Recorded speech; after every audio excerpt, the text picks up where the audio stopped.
अध्याय 131 निर्वाण काला फीनिक्स। अगर ब्रोक पर सिर्फ पगलियों का जहर छिड़का होता तो शायद उसे छू भी न पाता, लेकिन थंडरबॉल की ताकत के साथ मामला कुछ और ही था। थंडरबॉल के विस्फोट का जहर किसी ग्रेनेड जैसा था जिसमें जबरदस्त जंग लगा हो।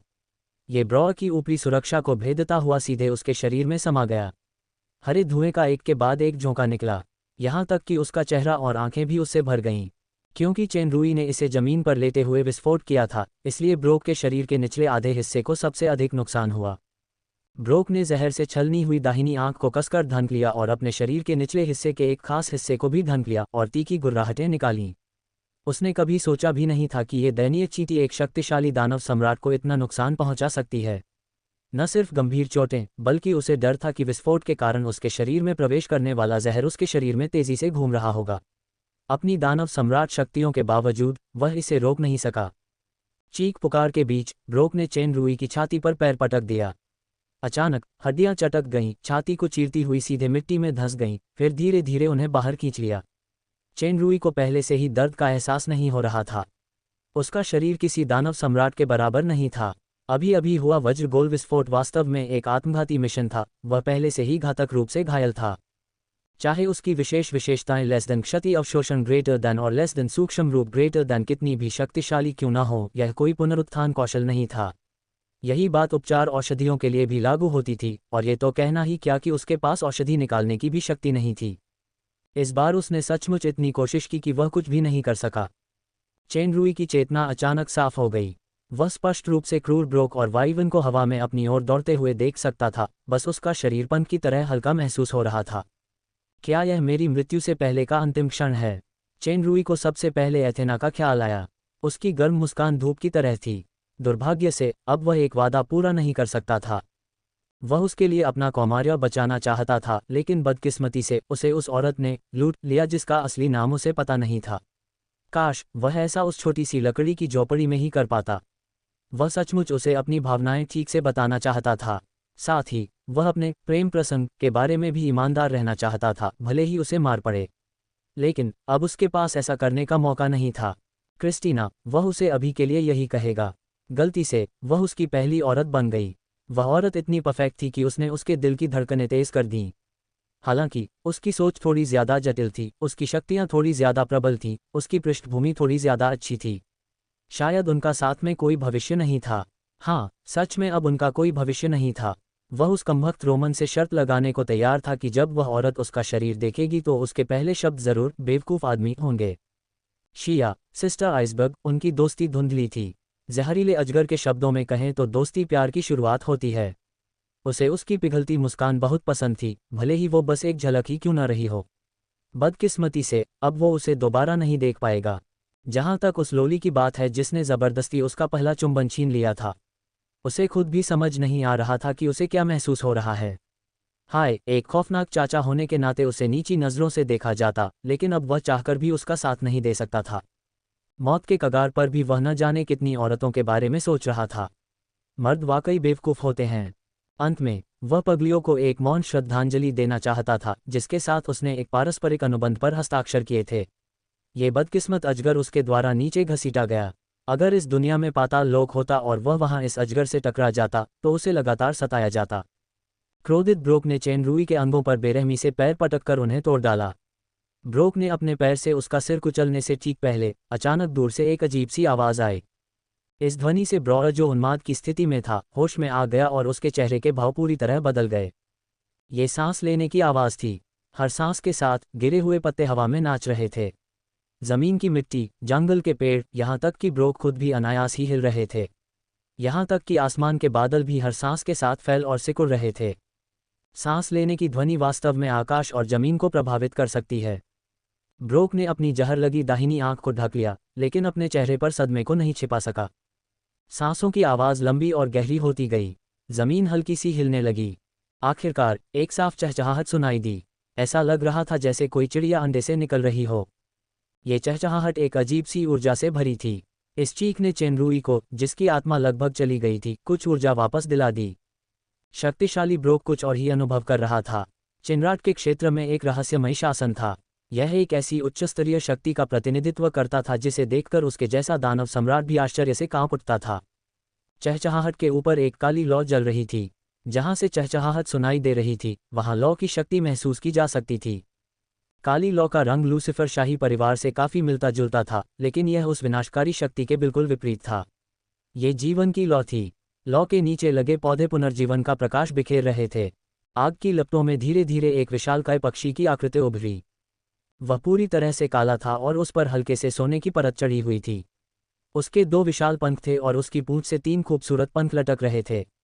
निर्वाण, काला फीनिक्स, ब्रोक लगभग कराहते हुए कह रहा था, मानो उसने अपना सबसे बड़ा डर देख लिया हो। उसके स्वर में गहरा भय था। उसने अपने शरीर पर लगी चोटों और विष की परवाह न करते हुए हवा में हाथों से इशारे किए। हवा में एक नीली रोशनी चमकने लगी, लेकिन काली लौ के प्रभाव से वह रोशनी पल भर में गायब हो गई। वह अपनी शक्ति बिल्कुल भी इकट्ठा नहीं कर पा रहा था। ब्रोक का शरीर अनायास ही कांपने लगा। उसने अपनी मध्यमा उंगली की त्वचा को काट लिया, फिर उसकी नीली आंखें पूरी तरह काली हो गईं। अंततः उसने अपनी गुप्त शक्ति को सक्रिय किया और अपने ताज़ा खून से एक नीला और लाल दरवाज़ा बनाया। ब्रोक लड़खड़ाते हुए दरवाजे से टकराया और उसके तुरंत बाद दरवाज़ा और ब्रोक दोनों बिना किसी निशान के गायब हो गए। शुद्ध काले फीनिक्स की आकृति पूरी होने के बाद लौ धीरे धीरे उसके शरीर में सिमट गई। बिना किसी स्पष्ट हलचल के उसकी आकृति पलक झपकते ही चेन रुई के ऊपर प्रकट हो गई। उसके शरीर से एक अदृश्य दबाव निकला, जिससे मदद के लिए ऊपर उड़ रहे वाइवन एक एक करके जमीन पर गिर पड़े। उन पर इतना दबाव था कि वे हिल भी नहीं पा रहे थे। काला फीनिक्स पल भर में गायब हो गया। जमीन पर एक लड़की की आकृति उभरी। उसने एक पारंपरिक लंबी पोशाक और हल्के भूरे रंग का लबादा पहना हुआ था। बस उसके चेहरे पर कोई घूंघट नहीं था।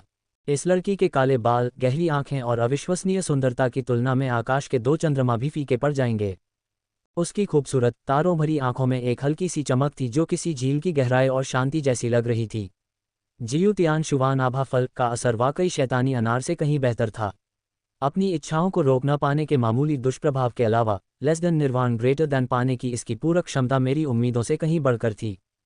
भले ही उसे दानव क्षेत्र में सबसे मजबूत प्रतिद्वंद्वी का सामना करना पड़ा, वह पूरी तरह से आश्वस्त महसूस कर रही थी। फिर भी पहले उसे एक और आदमी का सामना करना था। एक गंभीर रूप से घायल आदमी जो अपनी जान गंवाने के कगार पर था। वह महिला चुपचाप वहीं खड़ी चेन रुई को देख रही थी।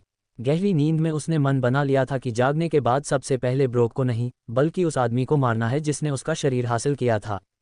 हालांकि यह एक दुर्घटना थी और सच कहूं तो इसमें उस आदमी की कोई गलती नहीं थी, लेकिन उसकी पहचान, ताकत, गरिमा उस आदमी को जिंदा नहीं रहने दे सकती थी। हालांकि जब क्रिस्टीना ने अपने हत्या के लक्ष्य की हालत देखी तो वह अचानक चुप हो गई। उसकी हत्या की मंशा अनजाने में ही गायब हो गई। हालांकि उस फीनिक्स की चहचहाहट से उसकी हिम्मत थोड़ी कमज़ोर हुई, लेकिन चेन रुई की जान जाने से वह अभी भी नहीं रोक पाए। उसकी नज़र धुंधली होने लगी, लेकिन उसके चेहरे की बनावट देखकर लग रहा था कि यह औरत क्रिस्टीना ही होगी। जैसा उसने सोचा था, वह पहले ही ठीक हो चुकी थी। ब्रोक, जो जल्दी से भाग निकला था, उसका सामना करने की जरा भी हिम्मत नहीं जुटा पाया। अपनी मूल योजना के अनुसार अब भागने के लिए टेलीपोर्टेशन सक्रिय करने का समय आ गया था। दुर्भाग्य से डार्कविल का अब उपयोग नहीं किया जा सकता था और भागना व्यर्थ था क्योंकि वह मरने वाला था। तुम ब्रोक के साथ टेलीपोर्ट क्यों हुई? उसे पहले से तैयार मृत्यु घोषणा कहनी थी, लेकिन जब उसने ये कहा तो केवल एक वाक्य निकला। क्रिस्टीना का लेस देन निर्वाण ग्रेटर देन गहरी नींद की एक विशेष अवस्था थी। इस अवस्था में वह इतनी कमज़ोर थी कि किसी भी शक्ति का उपयोग नहीं कर सकती थी, लेकिन वह अपने सपनों में 10 किलोमीटर के दायरे में होने वाली हर घटना को महसूस कर सकती थी। वह जो कुछ भी करता था वह सब जानती थी। चेन रुई उसकी बातें थोड़ा बहुत सुन तो रहा था, लेकिन वह पहले से ही कुछ बोल नहीं पा रहा था। हाय, शुक्र है कि मैंने उस कमीने के साथ शर्त नहीं लगाई। उसका पहला वाक्य असल में बेवकूफ़ आदमी नहीं है। बेवकूफ़ आदमी, तो यह उसका दूसरा वाक्य है। चेन रुई ने अपनी पूरी ताकत लगाकर अपने मुंह के कोनों को हिलाया और मुस्कुराने की कोशिश की। मेरी आत्मा लुप्त होने जा रही है। कितना अफसोस की बात है। अभी भी बहुत कुछ अधूरा है। आवेग सचमुच शैतानी है। क्या मैं अगली बार जल्दबाजी में काम करूंगा? शायद नहीं। खैर, मैं तो बस एक बेवकूफ़ आदमी हूं। उसके खून से सने चेहरे पर वो बनावटी मुस्कान थोड़ी क्रूर लग रही थी, लेकिन क्रिस्टीना की खूबसूरत आंखें पानी की तरह शांत थीं। बस एक क्रिस्टल जैसा आंसू चुपचाप उसके पीले चेहरे पर लुढ़क गया। क्रिस्टीना खुद भी थोड़ी हैरान थी। उसे याद नहीं आ रहा था कि आखिरी बार कब रोई थी। जब से उसने अपने विद्रोही रिश्तेदारों की देखभाल खुद की थी, आंसू और बंधन उसके साथ से चले गए थे और पीछे रह गई थी केवल निर्दयी शांति और अकेलापन। उस बर्फीले सिंहासन पर टिकी उसने शांति से हर तरह की क्रूरता, खतरों, छल, लालच, इच्छाओं का सामना किया। ये बेवकूफ़ आदमी इतना ताकतवर है कि मरने से ठीक पहले मुझ पर भी असर डालता है। धिक्कार है। बहरहाल, लेकिन मुझे इस बार बस अपने दिल की सुननी चाहिए। यह उसके लिए नहीं, बल्कि इस बार मेरी दुर्लभ संकीपन के लिए है। बस इसे मेरे लंबे समय से चले आ रहे अवसाद से मुक्ति समझो। खैर, वह जल्द ही उस सिंहासन पर वापस आ जाएगी। वह अब भी वही ठंडी और घमंडी शासक थी। क्रिस्टीना ने अपना हाथ बढ़ाया और अपनी आस्तीन ऊपर खींची। उसके सफ़ेद चीनी मिट्टी के हाथ से अचानक ताज़ा खून बहने लगा। खून चेन रुई की छाती पर लगे डरावने घाव पर टपकने लगा, और घाव इतनी तेजी से भरने लगा कि इंसानी आंखें भी उसे देख सकती थीं। न सिर्फ घाव, बल्कि चेन रुई की लुप्त होती आत्मा भी उस अजीब ऊर्जा के प्रभाव में फिर से संघनित हो रही थी। इसके बाद हम एक दूसरे के प्रति ऋणी नहीं हैं। चेन रुई खुद यह नहीं देख सका, लेकिन क्रिस्टीना के टपकते खून में एक हल्का सा फीनिक्स का निशान दिखाई दिया, जो उसके ठीक हो चुके सीने में समा गया।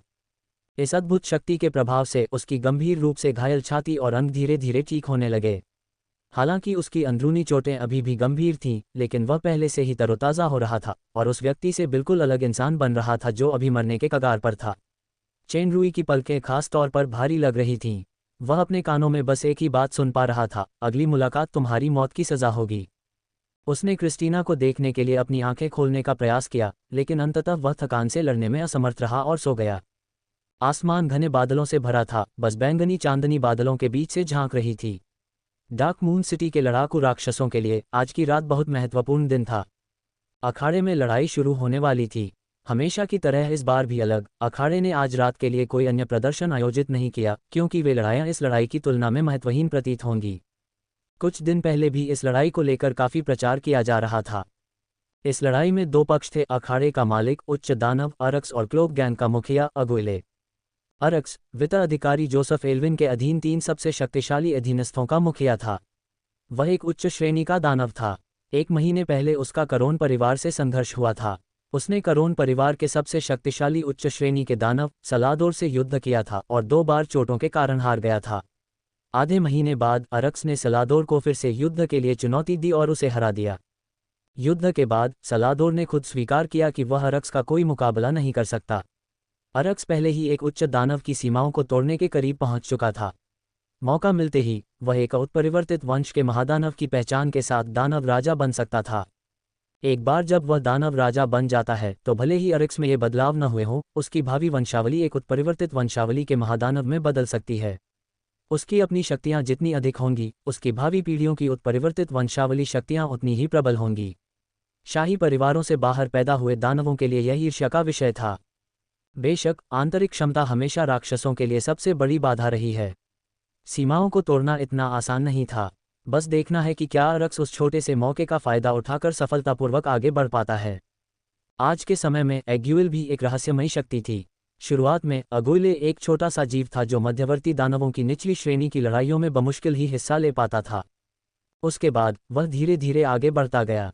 1 महीने के अंदर ही उसने कुल 3 प्रतिद्वंद्वियों को हरा दिया, जो थे शुरुआती स्तर का मध्यवर्ती दानव ब्लडी हैंड लांस, मध्यम स्तर का मध्यवर्ती दानव क्विक वुल्फ जेसी और सबसे शक्तिशाली मध्यवर्ती दानव बालरोग रेका। हर लड़ाई अलग स्तर की थी और वह हर लड़ाई में विजयी रहा। फिर भी उसका वर्तमान प्रतिद्वंद्वी अरक्स था। एक मध्यवर्ती दानव और एक उच्चतर दानव के बीच एक बहुत बड़ी सीमा होती है। सीमा का यह अंतर उसी स्तर के विभिन्न चरणों के अंतर जैसा बिल्कुल नहीं था। अगर अगुइले ने सबसे शक्तिशाली मध्यवर्ती दानव रेका को भी हरा दिया होता, तब भी स्थिति वही रहती। ये बिल्कुल भी असंभव था। ये तो बताने की ज़रूरत नहीं कि अगुइले को अलरोग रेका को हराए हुए सिर्फ 1 महीना ही बीता था। दूसरे शब्दों में, जब अगुइले ने पहली बार प्रतिस्पर्धा शुरू की थी, तो वह मध्यवर्ती दानवों में सबसे कमज़ोर दानवों में से एक था। 2 महीने बाद वह सबसे शक्तिशाली उच्च दानव अरक्स से लड़ने वाला था। ज़्यादातर लोगों को नहीं लगता था कि अगुइले के जीतने की कोई संभावना है। हालांकि जिस तरह अगुइले ने पहले भी असंभव विरोधियों को हराया था, उसी तरह कुछ लोगों को लगा कि अगुइले एक बार फिर चमत्कार कर सकते हैं, खासकर जब से इस लड़ाई की घोषणा खुद अरक्स ने की थी। इस क्षेत्र का सबसे शक्तिशाली और डार्क मून स्टेट का सबसे शक्तिशाली उच्च दानव भी अरक्स, जो अपने युद्धप्रिय स्वभाव के लिए जाना जाता था, ने ही उसे व्यक्तिगत रूप से प्रतिद्वंद्वी नियुक्त किया था। वह कमज़ोर कैसे हो सकता है? क्या ऐसा हो सकता है कि 1 महीने के गायब होने के बाद अगुइले, जो केवल मध्यम स्तर के दानवों को ही चुनौती दे सकता था, उच्च दानव में आगे बढ़ने वाला था? ये तो बताने की ज़रूरत ही नहीं कि वह एक शीर्ष उच्च दानव अरक्स से लड़ रहा था। अगुइल में लोगों की दिलचस्पी के साथ साथ अगुइल के नेतृत्व वाला क्लोक गैंग भी लोगों की दिलचस्पी बढ़ाएगा। महल के शाही रक्षक रिजर्व बल होने के खिताब के साथ क्लोक गैंग डार्क मून में पहले से ही एक उभरती हुई बड़ी ताकत बन चुका था। बेशक मुख्य व्यक्ति अभी भी अगुइल ही था। अगुइल के पराजित होते ही क्लोक गैंग भी उसके साथ ही विलीन हो जाएगा। चाहे जो भी हो, दर्शक इस मैच के लिए उत्सुक थे। लंबे समय से अखाड़े में कोई उच्च दानव युद्ध नहीं हुआ था और न ही किसी उच्च दानव ने इसमें भाग लिया। आज के युद्ध ने न केवल अखाड़े को भर दिया, बल्कि सलाडोर, रॉयस और वासाशा जैसे अन्य उच्च दानव भी इसे देखने आए। यहाँ तक कि डार्क मून एस्टेट की मालकिन राजकुमारी शिया भी व्यक्तिगत रूप से युद्ध देखने आईं। हजारों लोगों की चौकस निगाहों के सामने अरक्स अपने चमचमाते कवच के साथ जगमगाते अखाड़े के बीचों बीच प्रकट हुआ। दानव साम्राज्य की नज़र में शक्तियां सबसे ज्यादा महत्वपूर्ण थीं। दर्शकों ने इस युद्ध के महारथियों का उत्साहवर्धन किया। आज अखाड़े के चारों कोनों में 4 अतिरिक्त लिच थे। उनका उद्देश्य दर्शकों को चोट पहुंचाने से बचाने के लिए जरूरत पड़ने पर सुरक्षा मंत्रों का प्रयोग करना था। उच्चतर राक्षसों के बीच युद्ध में यह एक आवश्यक तैयारी थी। कुछ सेकंड और मिनट बीत गए, लेकिन अगुइल अभी भी नहीं दिखा। अरक्स अपनी भौहें सिकुड़े बिना नहीं रह सका। अपनी पिछली लड़ाइयों के आधार पर अगुइल ऐसा नहीं लगता कि उसे मंच पर डर लगता है। जाहिर है, कुछ दिन पहले ही उसने इस लड़ाई की तैयारी के लिए गुप्त प्रशिक्षण भी लिया था, तो फिर वह क्यों नहीं दिखा? क्या मुझे वाकई समय पूरा होने तक इंतजार करना होगा और फिर युद्ध अनुबंध के अनुसार अगुइल का शिकार करना होगा? उतने ही अधीर दर्शक इस बात पर कानाफूसी करने लगे कि कैसे अगुइले को अरक्स की प्रतिष्ठा का डर होगा, इसलिए उसने अपनी जान बचाने के लिए कायरतापूर्वक भागने का फैसला किया। विशेष अतिथि सीटों के ठीक बीच में बैठी राजकुमारी शिया के चेहरे पर अब भी वही भाव थे जो बदले नहीं थे, ठंडे। हालांकि उनकी मुट्ठियां आस्तीन में कसकर बंधी हुई थीं। उन्हें किसी और बात की चिंता थी। अगुइले और चेनरुई के बीच एक सहजीवी अनुबंध था। अगर अगुइले नहीं आता तो क्या खदान में कुछ गड़बड़ हो सकती थी? इससे पहले जब चेनरुई खदान की ओर जा रहा था, शिया ने चुपके से शैतान स्ली को नियंत्रित कर लिया था, ताकि स्ली डार्क मून पर न आ सके और जोसेफ को सच्चाई का पता न चल सके। चूंकि मालिक और नौकर के बीच एक अनुबंध था, इसलिए अगर मालिक मर जाता तो नौकर भी अपनी जान गंवा देता। इसके विपरीत, जब तक शैतान जिंदा था तब तक चेनरुई जिंदा था। हालांकि इससे सिर्फ ये साबित हो सकता था कि वह जिंदा है, और ये तो कहना ही क्या कि अब स्ली उसके साथ नहीं थी। लेकिन शिया को यह नहीं पता था कि पास ही स्थित दुश्मन में रॉयस, जिसे वह हमेशा अपने लिए कांटे के समान समझती थी, उसका भी वही स्वामी था जो शैतान था। 2 घंटे बीत गए। जैसे ही दर्शक निराश होकर जाने वाले थे, अरक्स की थोड़ी सिकुड़ी हुई आंखें अचानक चमक उठीं। कुछ समय बाद उस क्षेत्र में एक और छाया दिखाई दी। एक लबादा में एक छायाचित्र। दर्शक जोर से चिल्ला उठे। जो लोग खड़े थे वे तुरंत वापस बैठ गए। क्लोक गैंग के सदस्य, जिनका नेतृत्व बूढ़ी भूतनी दीदी और डार्क एल्फ जेस कर रहे थे, जोर जोर से चिल्लाने लगे। आखिरकार नेता आ ही गया। व्यक्ति की तेज चाल के कारण उसका लबादा उसके सिर के पीछे गिर गया। उसका चेहरा एक मुखौटे से ढका हुआ था जिससे केवल उसकी आंखें ही दिखाई दे रही थीं, इसलिए उसकी असली पहचान अभी भी स्पष्ट रूप से दिखाई नहीं दे रही थी। अरक्स ने ठंडे स्वर में कहा, आखिरकार तुम आ ही गए। माफ करना, नकाबपोश आदमी ने अपना लबादा ठीक किया। मैं दूर से जल्दी जल्दी आ रहा हूँ, इसलिए थोड़ा लेट हो गया हूँ। शुक्र है, मैं अभी भी समय पर हूँ। स्वाभाविक रूप से नकाबपोश व्यक्ति चेनरुई था। ब्रोक के साथ उसकी लड़ाई में उसकी सारी क्षमताएं खत्म हो गईं, और शक्तियों में अंतर के कारण वह अंततः लगभग मर ही गया। मरने से ठीक पहले क्रिस्टीना ने आखिरकार अपनी शक्तियां वापस पा लीं और ब्रोक को डराकर भगा दिया। अप्रत्याशित रूप से क्रिस्टीना ने उसे बचा लिया। जब उसका ताज़ा खून उसकी छाती पर टपका तो चेनरुई को ऐसी जलन हुई मानो उसमें आग लग गई हो। शायद यह उसके खून में छिपी विशेष शक्ति थी, या शायद उसकी अविचल शांति में छिपी भावनाएं। जब वह उठा तो क्रिस्टीना जा चुकी थी। वह पीछे सिर्फ एक चीज छोड़ गई थी, एक लाल पिकोलो। पिकोलो लगभग 15 सेंटीमीटर लंबा और बेहद नाजुक था। चेनरुई को आज भी वह खालीपन और अकेलापन याद है जब उसने dancing alone in the moonlight perform किया था। ये पिकोलो ही वह वाद्य यंत्र होगा जिसका इस्तेमाल वह उस समय करती थी। क्रिस्टीना की असली ताकतें ब्रोक जैसे दानव सम्राट को भी डरा सकती थीं। बहुत मुमकिन था कि वह दानव सम्राट के स्तर पर सबसे ऊपर हो, या फिर और उसके जैसी ताकतवर महिला उसकी पहली औरत बनी और वह उसका पहला पुरुष भी बना। अब जब उसने इसके बारे में सोचा तो उसे अचानक एक सपना सा लगा। चेनरुई उसे ढूंढने डार्क शैडो साम्राज्य नहीं जाएगा। वह इस पिकोलो को अपने दिल में तब तक गहराई से रखेगा जब तक उसे उसके बराबर या उसे छीनने वाली शक्तियां न मिल जाएं।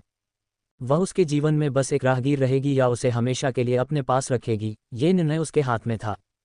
चेनरुई ने एक गहरी सांस ली और अपने भटकते विचारों को याद किया। उसने एक बार अपने शरीर में स्टार पावर का संचार किया, जिससे यात्रा की थकान दूर हो गई। वह साइलेंट नाइट वेटलैंड से रेड स्पिरिट एस्टेट होते हुए डार्क मून पहुंचा। शुक्र है, उसके पास वाइवन राजा द्वारा दिन रात यात्रा के लिए भेजे गए कुछ सबसे शक्तिशाली वाइवन थे। फिलहाल वे अभी भी शहर के बाहरी इलाके में कहीं छिपे हुए थे। अब चेन रूई को सभी वाइवनों की स्वीकृति मिल गई थी, जिसमें वाइवन राजा भी शामिल था। हालांकि वाइवन राजा की चोटें बहुत गंभीर थीं। अगर चेन रूई ने एक्सचेंज सेंटर से भरपूर मात्रा में उपचार औषधि का इस्तेमाल भी किया तो भी उसे पूरी तरह ठीक होने में कम से कम 1 महीना लग जाएगा। अरक्स अपने सामने खड़े प्रतिद्वंद्वी को देख रहा था। उसे अपने अंदर से एक हल्की सी शक्ति निकलती हुई महसूस हो रही थी। जैसी कि उम्मीद थी, वह 1 महीने पहले की तुलना में काफ़ी मजबूत हो गया था। महादानव की आंखों में लड़ने का इरादा चमकने लगा। वाह, तुमने मुझे निराश नहीं किया। चेन रूई की नज़र विशेष अतिथि की सीट पर बैठी शिया पर पड़ी। तो फिर शुरू करते हैं। अब इसे खत्म करने का समय आ गया है। 2 महीने लंबे युद्ध अनुबंध ने उन्हें एक नौसिखिया अल्केड राज्य स्टार कलेक्टर से आज के स्टार लीडर में बदल दिया। साथ ही भारी दबाव ने उनकी प्रेरणा शक्ति का भी काम किया। क्या तुम पहले आराम नहीं करोगे? मुझे एक बेहतरीन प्रतिद्वंद्वी की ज़रूरत है। आज की लड़ाई जिंदगी और मौत से तय होगी। इसकी कोई ज़रूरत नहीं है। क्रिस्टीना के खून से पुनर्जीवित होने के बाद चेन रूई को लगा जैसे उसकी ऊर्जा और शक्ति बढ़ गई हो। और उसके पास एक विशेष गुण लेस देन सूक्ष्म रूप ग्रेटर देन भी था, इसलिए इतनी थकान कोई बड़ी बात नहीं थी। इस समय उसके शरीर में शक्ति बेतहाशा उमड़ रही थी। उसे एक निकास की ज़रूरत थी ताकि शायद वह इसका इस्तेमाल अंतर्दृष्टि के एक और स्तर को प्राप्त करने के लिए कर सके। बिना समय गंवाए अरक्स के शरीर पर लाल लाल राक्षसी आग जलने लगी। उसे केंद्र में रखकर शक्तिशाली ऊर्जा का एक विशाल प्रवाह उसके चारों ओर लगातार एक विशाल लहर की तरह फैल रहा था। दर्शक प्रभावित हो रहे थे। युद्ध शुरू होते ही अरक्स ने राक्षसी आग उगल दी। ऐसा लग रहा था जैसे वह पूरी ताकत से लड़ने के लिए तैयार था। कई दर्शकों ने यह भी देखा कि अरक्स के प्रभावशाली वाइब के बावजूद अगुइल ऐसा लग रहा था जैसे उसने कोई हरकत नहीं की। एगविल के शरीर पर लबादा थोड़ा सा लहरा रहा था, मानो उस पर अरक्स के जोश का कोई असर न हो। अदृश्य वाइब युद्ध से ही पता चल रहा था कि दोनों बराबरी पर हैं। दर्शक अपनी सांस रोके चुपचाप असली लड़ाई शुरू होने का इंतजार कर रहे थे। अरक्स की ताकत वाकई कमाल की थी। सिर्फ उसकी गति और ताकत ही बानकल से थोड़ी ऊपर थी। फिर भी चेन रूई, जिसने लहरों वाले समुद्र में प्रशिक्षण लिया था, उसे डराने के लिए ये काफ़ी नहीं था। उस समय चेन रूई ने ट्रू सीरीज के बफिंग पोशन पिए और कड़ी टक्कर दी, लेकिन आखिरकार किस्मत से बानकल को मार गिराया। आज उसने कोई बफिंग पोशन नहीं पिया क्योंकि वह अपनी ताकत से अरक्स को हराना चाहता था। जो ताकत सचमुच अपनी होती है वही सबसे भरोसेमंद सहारा होती है। इसके अलावा अरक्स के साथ ये लड़ाई तो बस शुरुआत थी। अभी भी दानव राजा, महान दानव अधिपति वगैरह थे। साइलेंट नाइट वेटलैंड से लौटने के बाद चेन रूई का दिल और भी दृढ़ हो गया था। बानकल से युद्ध के दौरान उसे मिजाज अवस्था के सर्वोच्च स्तर पर पहुंचने का एहसास हुआ था। इसके बाद वाइवन की मांद में अंतरंगता के दौरान उसे एक अतिरिक्त शक्ति प्राप्त हुई। सबसे अजीब बात यह थी कि क्रिस्टीना के खून ने न केवल उसकी जान बचाई, बल्कि उसे एक ऐसी प्रबल, विचित्र शक्ति भी दी जिसका वर्णन वह नहीं कर सकता था। अब चेन रूई के शरीर में अभूतपूर्व शक्ति थी, बस उसे समझ की कमी थी। इसलिए उसे वास्तविक युद्ध के माध्यम से मिजार राज्य के उच्चतम स्तर को पूरी तरह से समझना था या फिर अलियोत तक पहुंचने का अवसर प्राप्त करना था। अरक्स लगातार अपनी ताकत का इस्तेमाल करता रहा, लेकिन फिर भी वह अपने प्रतिद्वंद्वी को हिला नहीं सका। उसकी आंखों में लड़ाकू भावना और भी प्रबल हो गई और उसके हाथों में एक लंबी डंडी वाली दरांती आ गई। ये दरांती राक्षसों द्वारा इस्तेमाल की जाने वाली आम दरांती से थोड़ी अलग थी। दोनों सिरों पर एक लंबी धार थी और धार पर एक हल्की बैंगनी रेखा थी। दरांती ने स्पष्ट रूप से अनगिनत लड़ाइयाँ लड़ी थीं और अपने दुश्मनों के खून में नहाई थी। चेन रूई को याद आया कि उसने कहीं इस तरह की दोमुही दरांती देखी थी। जी हाँ, जब वह पहली बार अरक्स से मिला था तो जिस मूर्ति को उसने आभा में बदला था उसके हाथ में यही हथियार था। हालांकि वह मूर्ति एक महिला महादानव लग रही थी। अरक्स ने छलांग लगाई और एक हल्का चाप बनाया जो चेन रूई की ओर उड़ गया। सीटी बजाती दरांती से सचमुच एक तेज गड़गड़ाहट जैसी आवाज़ आई और उसकी गति उम्मीद से कहीं ज़्यादा तेज थी। चेन रूई तैयार था, इसलिए उसने अपना शरीर थोड़ा हिलाया और दरांती चूक गई। बस हवाई हमले ने अखाड़े के मजबूत पत्थर के फर्श पर एक बड़ी दरार डाल दी। ये भयावह लग रहा था। चेन रूई को महान दानव के खिलाफ युद्ध का अच्छा खासा अनुभव था। ये जानते हुए कि लंबी डंडियों वाले हथियार नज़दीकी मुकाबले में कारगर नहीं होते, चेन रूई पीछे नहीं हटा। इसके बजाय वह आगे बढ़ा और अरक्स के करीब पहुंच गया। उसकी उम्मीद के मुताबिक अरक्स को टेलीपोर्टेशन का इस्तेमाल करके खुद को दूर करना चाहिए ताकि लंबे हथियार की विशेषता का पूरा फायदा उठाया जा सके। फिर चेन रूई टेलीपोर्टेशन के कूलडाउन का फायदा उठाकर एक भयंकर हमला कर सकता है। जब चेन रूई अरक्स के पास पहुंचा तो उसे अचानक खतरा महसूस हुआ और वह तुरंत पीछे हट गया, जबकि 2 बार उसकी छाती से बाल बाल बचे थे। पता चला कि अरक्स के हाथ में जो लंबी डंडी वाली दरांती थी वह अचानक 2 छोटी डंडी वाले हथियारों में बदल गई थी। एक तेज गड़गड़ाहट हुई और उसने उसे अपनी गिरफ्त में ले लिया। गलती के बाद चेन रूई अचानक अपनी लय खो बैठा। लड़ते हुए उसके पैर बार बार पीछे की ओर हिल रहे थे। वह इस निष्क्रिय स्थिति से बाहर निकलना चाहता था। महादैत्यों में शस्त्र कौशल की अद्भुत क्षमता थी। ये क्षमता अरक्स के हाथों में पूरी तरह से प्रकट हुई। प्रकाश के चाप एक विशाल जाल में एक दूसरे से लिपटे हुए थे। चेन रूई ने चाहे जितना भी बचाव किया वह जाल में फंसा ही रहा। जैसे ही अरक्स वहां से गुजरा जमीन पर दरारें पड़ गईं।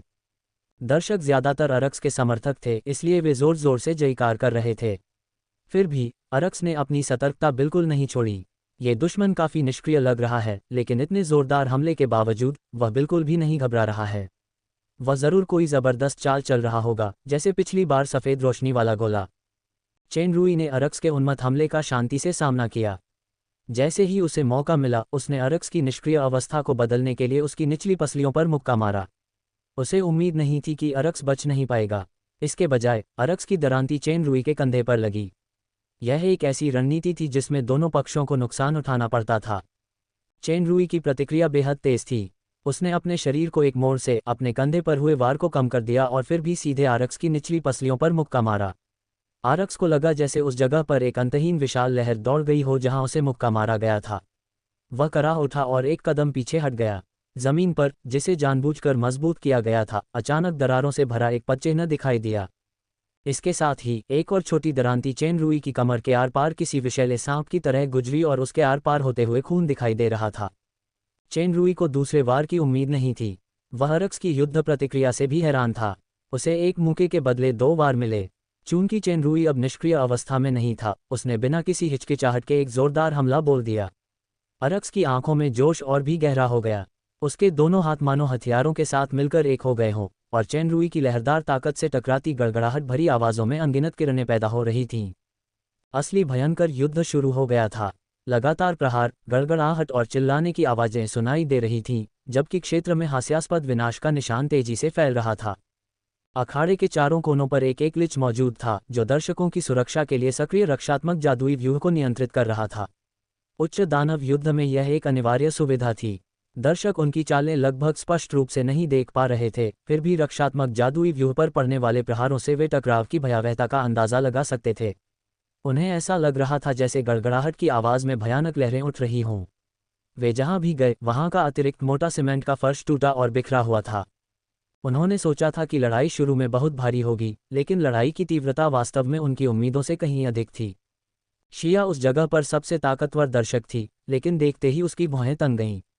इन दोनों के बीच की लड़ाई में असल में कोई बचाव नहीं है, बस आक्रमण है। उन्हें चोट लगने की भी परवाह नहीं है, मानो 2 भोले भाले सांड बेतहाशा लड़ रहे हों। इस अगुइले की ताकत जिस तेजी से बढ़ रही है वह वाकई चौंकाने वाली है, लेकिन उसकी रणनीति और बुद्धिमत्ता कमजोर लगती है। उसे साफ पता है कि आक्रमण ही अरक्स की ताकत है, फिर भी वह सीधे लड़ने का फैसला करता है। अगर चेन रूई में इतनी ताकत है तो उसे रणनीति से जीतना चाहिए। चेन रूई का नाम सुनते ही राजकुमारी रॉयल की आंखों में एक अनोखी कोमलता झलक उठी। फिर भी वह नहीं जानती थी कि अखाड़े में मौजूद 2 सांडों में से एक चेन रूई ही था। शिया की ताकत चेन रूई और अरक्स से कहीं ज्यादा थी, इसलिए उसकी नज़र जाहिर तौर पर बेहतर थी। हालांकि इसका मतलब यह नहीं था कि सभी की राय एक जैसी थी।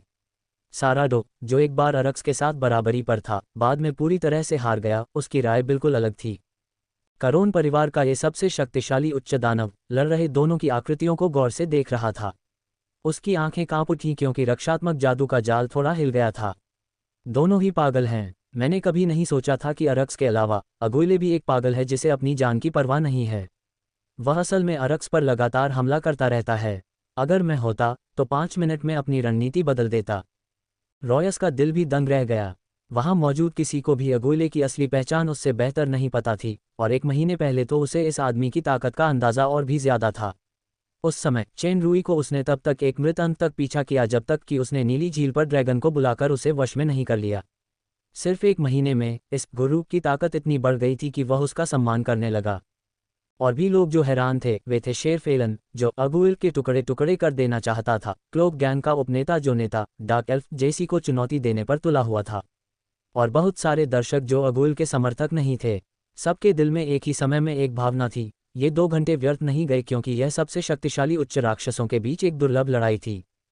लगातार हो रही कानफोड़ू आवाज़ों के बीच समय बीत चुका था और अखाड़े का केंद्र पहले ही नष्ट हो चुका था। टकराने की आवाज़ों की लय धीरे धीरे धीमी हो गई। भीषण युद्ध में दोनों आकृतियां तुरंत अलग हो गईं और दूर हो गईं। अरक्स का धातु कवच बुरी तरह विकृत हो गया था। उस पर मुट्ठियों के निशान थे।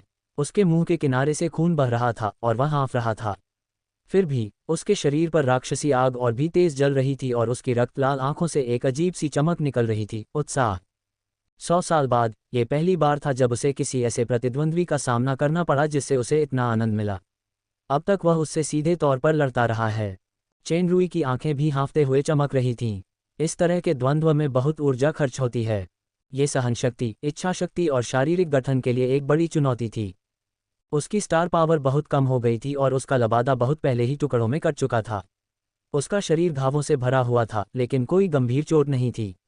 अल्काइड के शारीरिक सुधार ने उसके शरीर को असाधारण बना दिया था। इसके अलावा विभिन्न वास्तविक मुकाबलों में उसकी युद्ध प्रतिक्रिया भी और भी प्रबल होती गई थी। लगभग उसे एहसास होने से पहले ही उसकी प्रतिक्रिया शरीर को नियंत्रित करने और क्षति को कम करने के लिए सहज प्रतिक्रिया करने में सक्षम हो गई थी। निश्चित रूप से जब उनका सामना किसी ऐसे व्यक्ति से हुआ जिसका वे प्रतिद्वंद्वी नहीं थे, जैसे ब्रोक, तो वे ऐसा नहीं कर सके। अरक्स की ताकत बेशक बानकल से ज्यादा थी, लेकिन उनके गुण बिल्कुल अलग थे। बानकल की सबसे बड़ी ताकत उसका बचाव था। यहाँ तक कि उन्नत लेस दैन और अ शॉट ग्रेटर दैन भी उसके पूर्ण बचाव को भेद नहीं सका, जबकि अरक्स ने बिल्कुल भी बचाव नहीं किया क्योंकि उसका आक्रमण ही उसका सबसे अच्छा बचाव था। अपनी आक्रमण इच्छा, शक्ति या साधनों के बावजूद वह चेनरुई के समान स्तर के सभी विरोधियों में सबसे शक्तिशाली था। विशुद्ध शक्ति के इस जबरदस्त द्वंद्व में बानेकल के साथ युद्ध के दौरान उसे जो एहसास हुआ था वह और भी प्रबल होता जा रहा था। मानो 2 ब्लेडों के टकराने से निकली चिंगारी। जैसे जैसे बल बढ़ता गया, चिंगारी और भी तेज होती गई और एक असली ज्वाला बन गई। उस समय मानव शरीर में मौजूद अनगिनत तारों की धूल बेहद बारीक और चमकदार हो गई थी।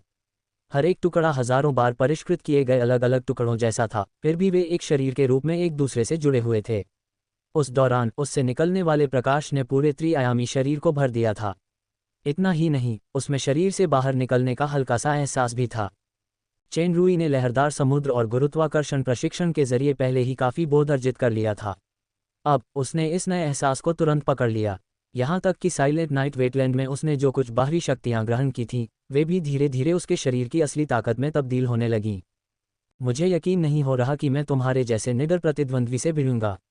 हालांकि मुझे इस तरह की लड़ाई में बहुत मजा आता है, पर मेरे पास ज्यादा ताकत नहीं बची है।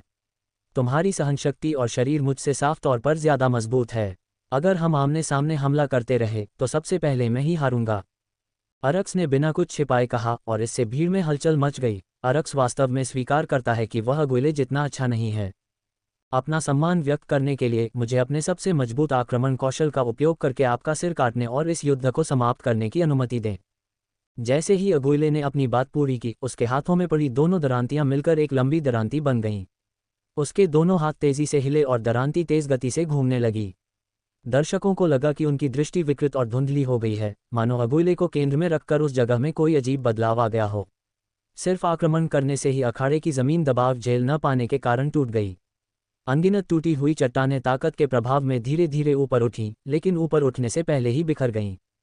चेनरुई को सबसे पहले दरांती का तेज दबाव महसूस हुआ। उसे पता था कि यह वार धरती हिला देने वाला होगा, इसे सीधे नहीं झेलना चाहिए। उसने अपने पैरों में ताकत जुटाई और अरक्स के चारों ओर चक्कर लगाने लगा। हालांकि दबाव इतना ज्यादा था कि उसके पैर हिलाना भी मुश्किल हो रहा था। अरक्स की गति आसमान छू रही थी और घूमती हुई दरांती से एक चमकदार चमक निकल रही थी। यह इतनी तेज थी कि उसके हाथ लगभग गायब हो गए। उसी समय चेनरुई उसकी पीठ की ओर बढ़ा और हमले को रोकने के लिए तैयार हो गया।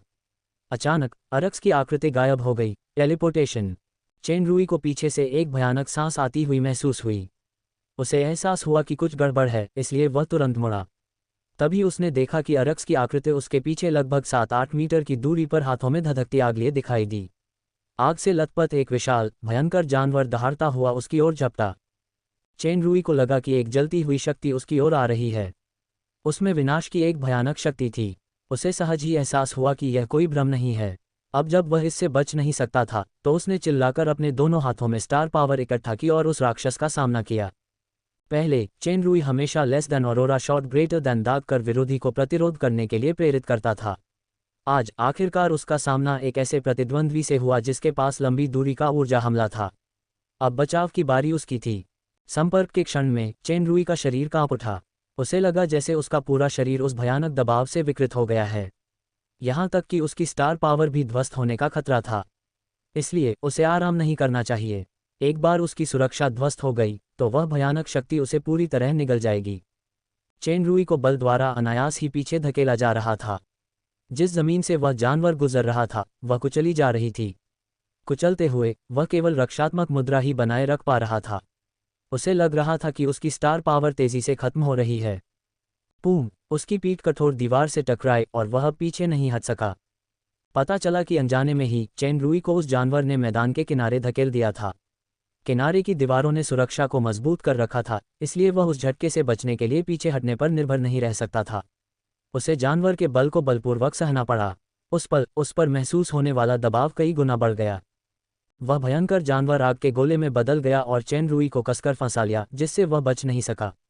दर्शक केवल दीवार पर लगे उस विशाल आग के गोले को बेतहाशा हिलते डुलते देख पा रहे थे। जादुई सुरक्षा वाली दीवारें भी दरकने लगीं। इस तरह वे कल्पना कर सकते थे कि अगाइल के पास कितनी भयानक शक्ति थी जिसका वह प्रतिरोध कर सकता था। धीरे धीरे लौ का हिलना बंद हो गया। ऐसा लग रहा था जैसे अगुइले को किसी जानवर ने पूरी तरह निगल लिया हो। रॉयस के चेहरे के भाव अवचेतन रूप से बदल गए। अगर चेन रूई मर गया था तो वह भी जरूर मर जाएगा। जैसे ही उसने अपना सिर घुमाया उसने वासाशा की संदिग्ध निगाहें अपने बगल में देखी, इसलिए उसे शांत रहना पड़ा। बूढ़ा बौना दीदी भी आतंकित दिखा। उसका मालिक अगुइले क्लोक गैंग की रीढ़ था। अगर वह मर गया तो क्लोक गैंग भी गिर जाएगा। एलन मुस्कुराया। इस कमबख्त अगुइले की ताकत वाकई कुछ ही देर में इतनी भयानक हो गई थी। खुशकिस्मती से अरक्स ज्यादा ताकतवर है। आखिरकार ये कमबख्त मर गया। इस बार एलन ने अखाड़े में एक और बड़ा दांव लगाया। जाहिर है उसने अरक्स पर जीत का दांव लगाया था, इसलिए वह जीत से भी खूब पैसा कमा सकता है। शिया की नज़र इन लोगों से कहीं बेहतर थी। उसके हिमखंड जैसे चेहरे पर जरा भी हलचल नहीं थी, लेकिन उसकी आंखों में एक हल्की सी चमक थी। यह अगुइले सीधी सादी नहीं है।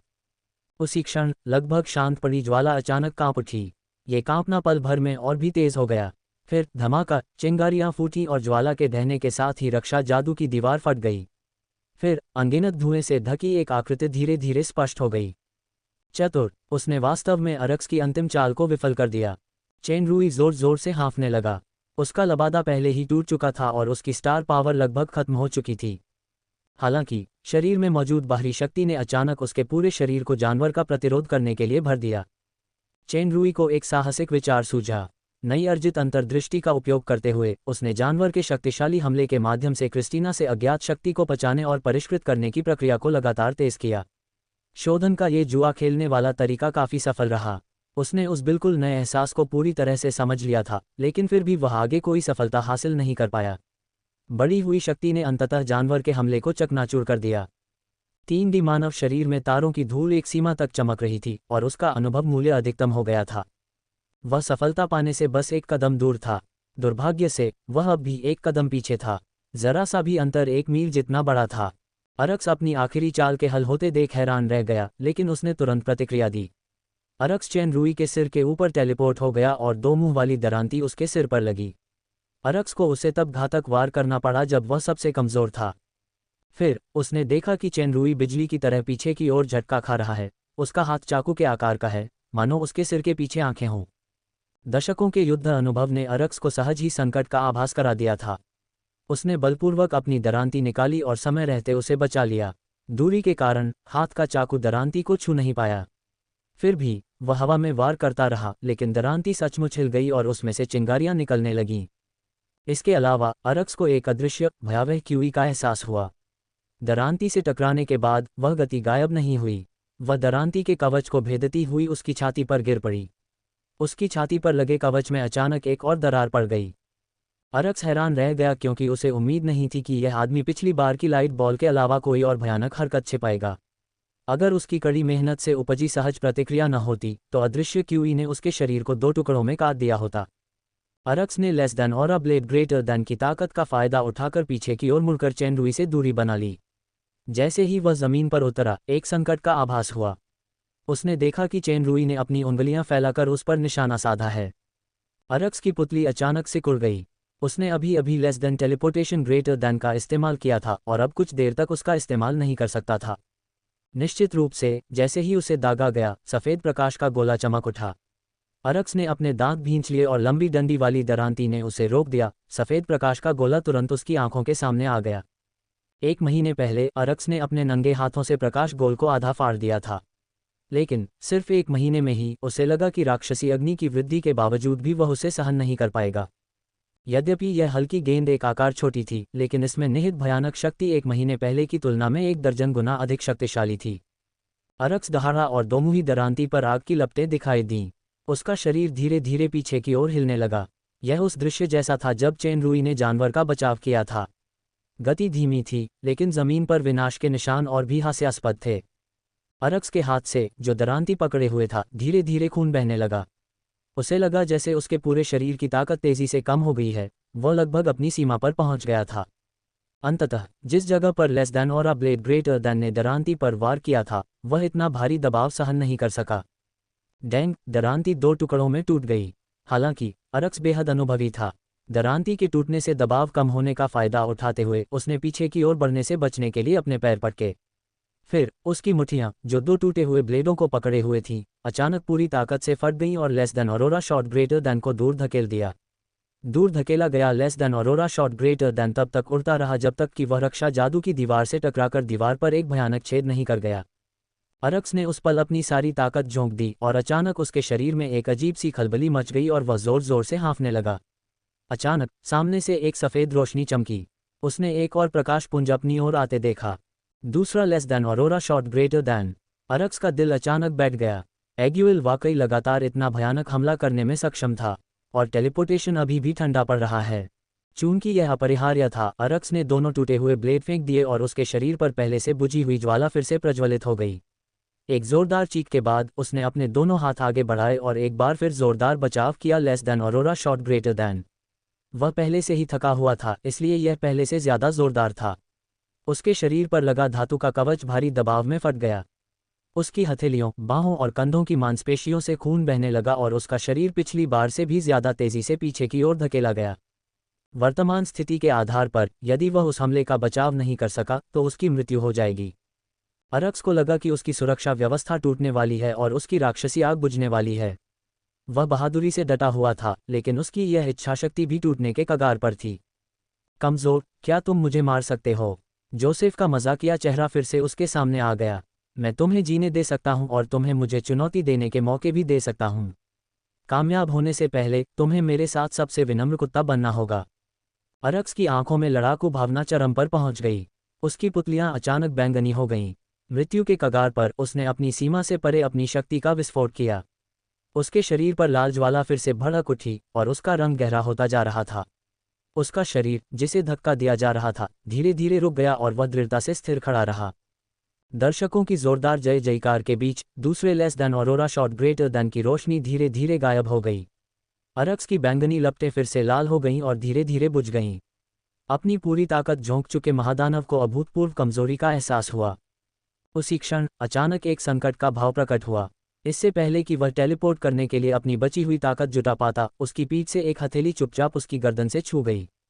हथेली ने बिना बल लगाए अरक्स की गर्दन को हल्के से छुआ, लेकिन अरक्स की लाल पुतलियों की रोशनी अचानक फीकी पड़ गई। मेरी हार हुई। हालांकि उस आवाज़ की आवाज़ तेज नहीं थी, फिर भी कई राक्षस, जिनकी सुनने की क्षमता तेज थी, उसे साफ सुन सकते थे। एक पल के लिए तो उन्हें लगा कि उन्होंने गलत सुना है। हालांकि अरक्स टेलीपोर्ट होने से बस कुछ ही सेकंड दूर था, या वह टेलीपोर्ट होने के बाद भी लड़ाई जारी रख सकता था, लेकिन उसने ऐसा नहीं किया क्योंकि वह अरक्स था। अगर वह हार गया तो हार गया।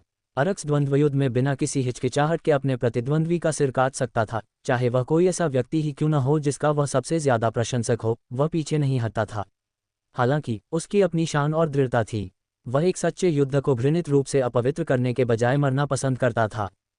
बस अफसोस की बात यह थी कि लाइट बॉल से बचाव करते हुए जिंदगी और मौत के बीच बॉटलनेक को पूरी तरह से तोड़ देने का एहसास और भी करीब था। बदकिस्मती से वह इसे समझ नहीं पाया। इसके बाद उसे डर था कि अब उसे बॉटलनेक को चुनौती देने का मौका नहीं मिलेगा। जब अरक्स ने अगुइल को युद्ध अनुबंध पर हस्ताक्षर करने की धमकी दी तो उसने एक बार कहा था कि अगर अगुइल हार गया तो वह अगुइल और क्लोक गैंग के सभी लोगों को मार डालेगा। यह कोई उत्साहवर्धक मजाक नहीं था, बल्कि एक वास्तविक निर्णय था। अब हारने वाला तो अरक्स ही था, इसलिए परिणाम तो अपेक्षित ही था। तुम्हें मारने से पहले मैं जानना चाहता हूं कि क्या युद्ध अनुबंध हटा लिया गया है? चेन रूई ने व्यंग्यात्मक लहजे में पूछा। अब लगभग सभी ने सुन लिया था। उनमें से कई लोग आश्चर्य से खड़े हो गए। डार्क मून के अखाड़े का राजा अरक्स सचमुच हार गया। क्लोक गैंग के सदस्यों को अभी भी अंदाजा नहीं था कि वे नर्क से बस एक कदम दूर हैं। सभी उत्साहित दिख रहे थे, खासकर बूढ़ी बॉनी दीदी। मेरा स्वामी बहुत शक्तिशाली है, उसने अरक्स को हरा दिया। उसे वश में करने का मेरा फैसला वाकई समझदारी भरा था। सिर्फ डार्क एल्फ जेसी ने आह भरी। पिछले 2 महीनों में अगाइल के कहने पर उसने कड़ी मेहनत की थी और मध्यम दानव के सबसे मजबूत स्तर तक पहुंच गया था। अगला कदम उच्च दानव तक पहुंचना था। उसी स्तर के दानवों के बीच उसने अद्भुत प्रगति की थी। फिर भी अपने नेता की तुलना में उसका अंतर और भी बढ़ता जा रहा था। सबसे ज्यादा डरा हुआ शेरिफ एलन था। हालांकि उसने बहुत सारा पैसा गंवा दिया था, फिर भी पैसा एक छोटी सी बात थी। उसने तय कर लिया था कि अब वह इस डरावने पराजित अरक्स को और नहीं भड़काएगा। अरक्स ने धीरे से अपना हाथ खोला। धधकती आग के बीच चेन रूई के सामने एक जलता हुआ कागज का रोल फिर से प्रकट हुआ। उस पर हल्के से सुनहरा अक्षर और दोनों के हस्ताक्षर दिखाई दे रहे थे। फिर कागज धीरे धीरे राख में बदल गया और गायब हो गया। चेन रूई ने अपने शरीर पर एक भयानक जानलेवा इरादे के साथ ठंडे स्वर में कहा, दरअसल तुम्हें मारने के बाद अनुबंध भी अपने आप रद्द हो सकता है। हालांकि सुरक्षा के लिए मैंने अभी तुम्हारी जान नहीं ली। अभी।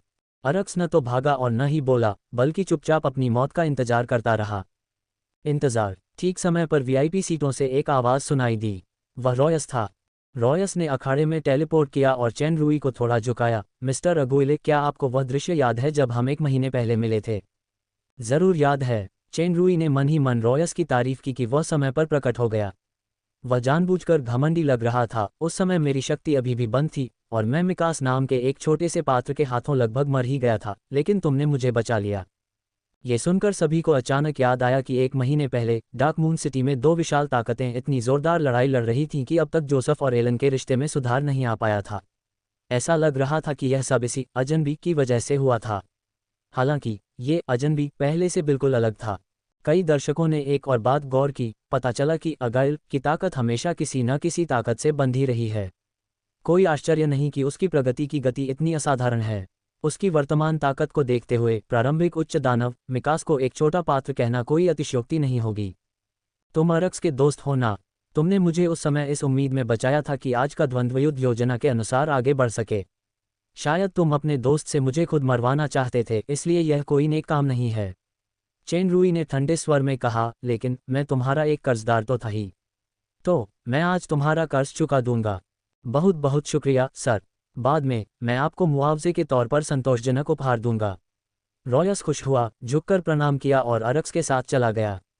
रुको, चेन रूई चिल्लाया, मुझे किसी तोहफे की जरूरत नहीं है। मुझे बस वही चाहिए जिसका मैं हकदार हूँ।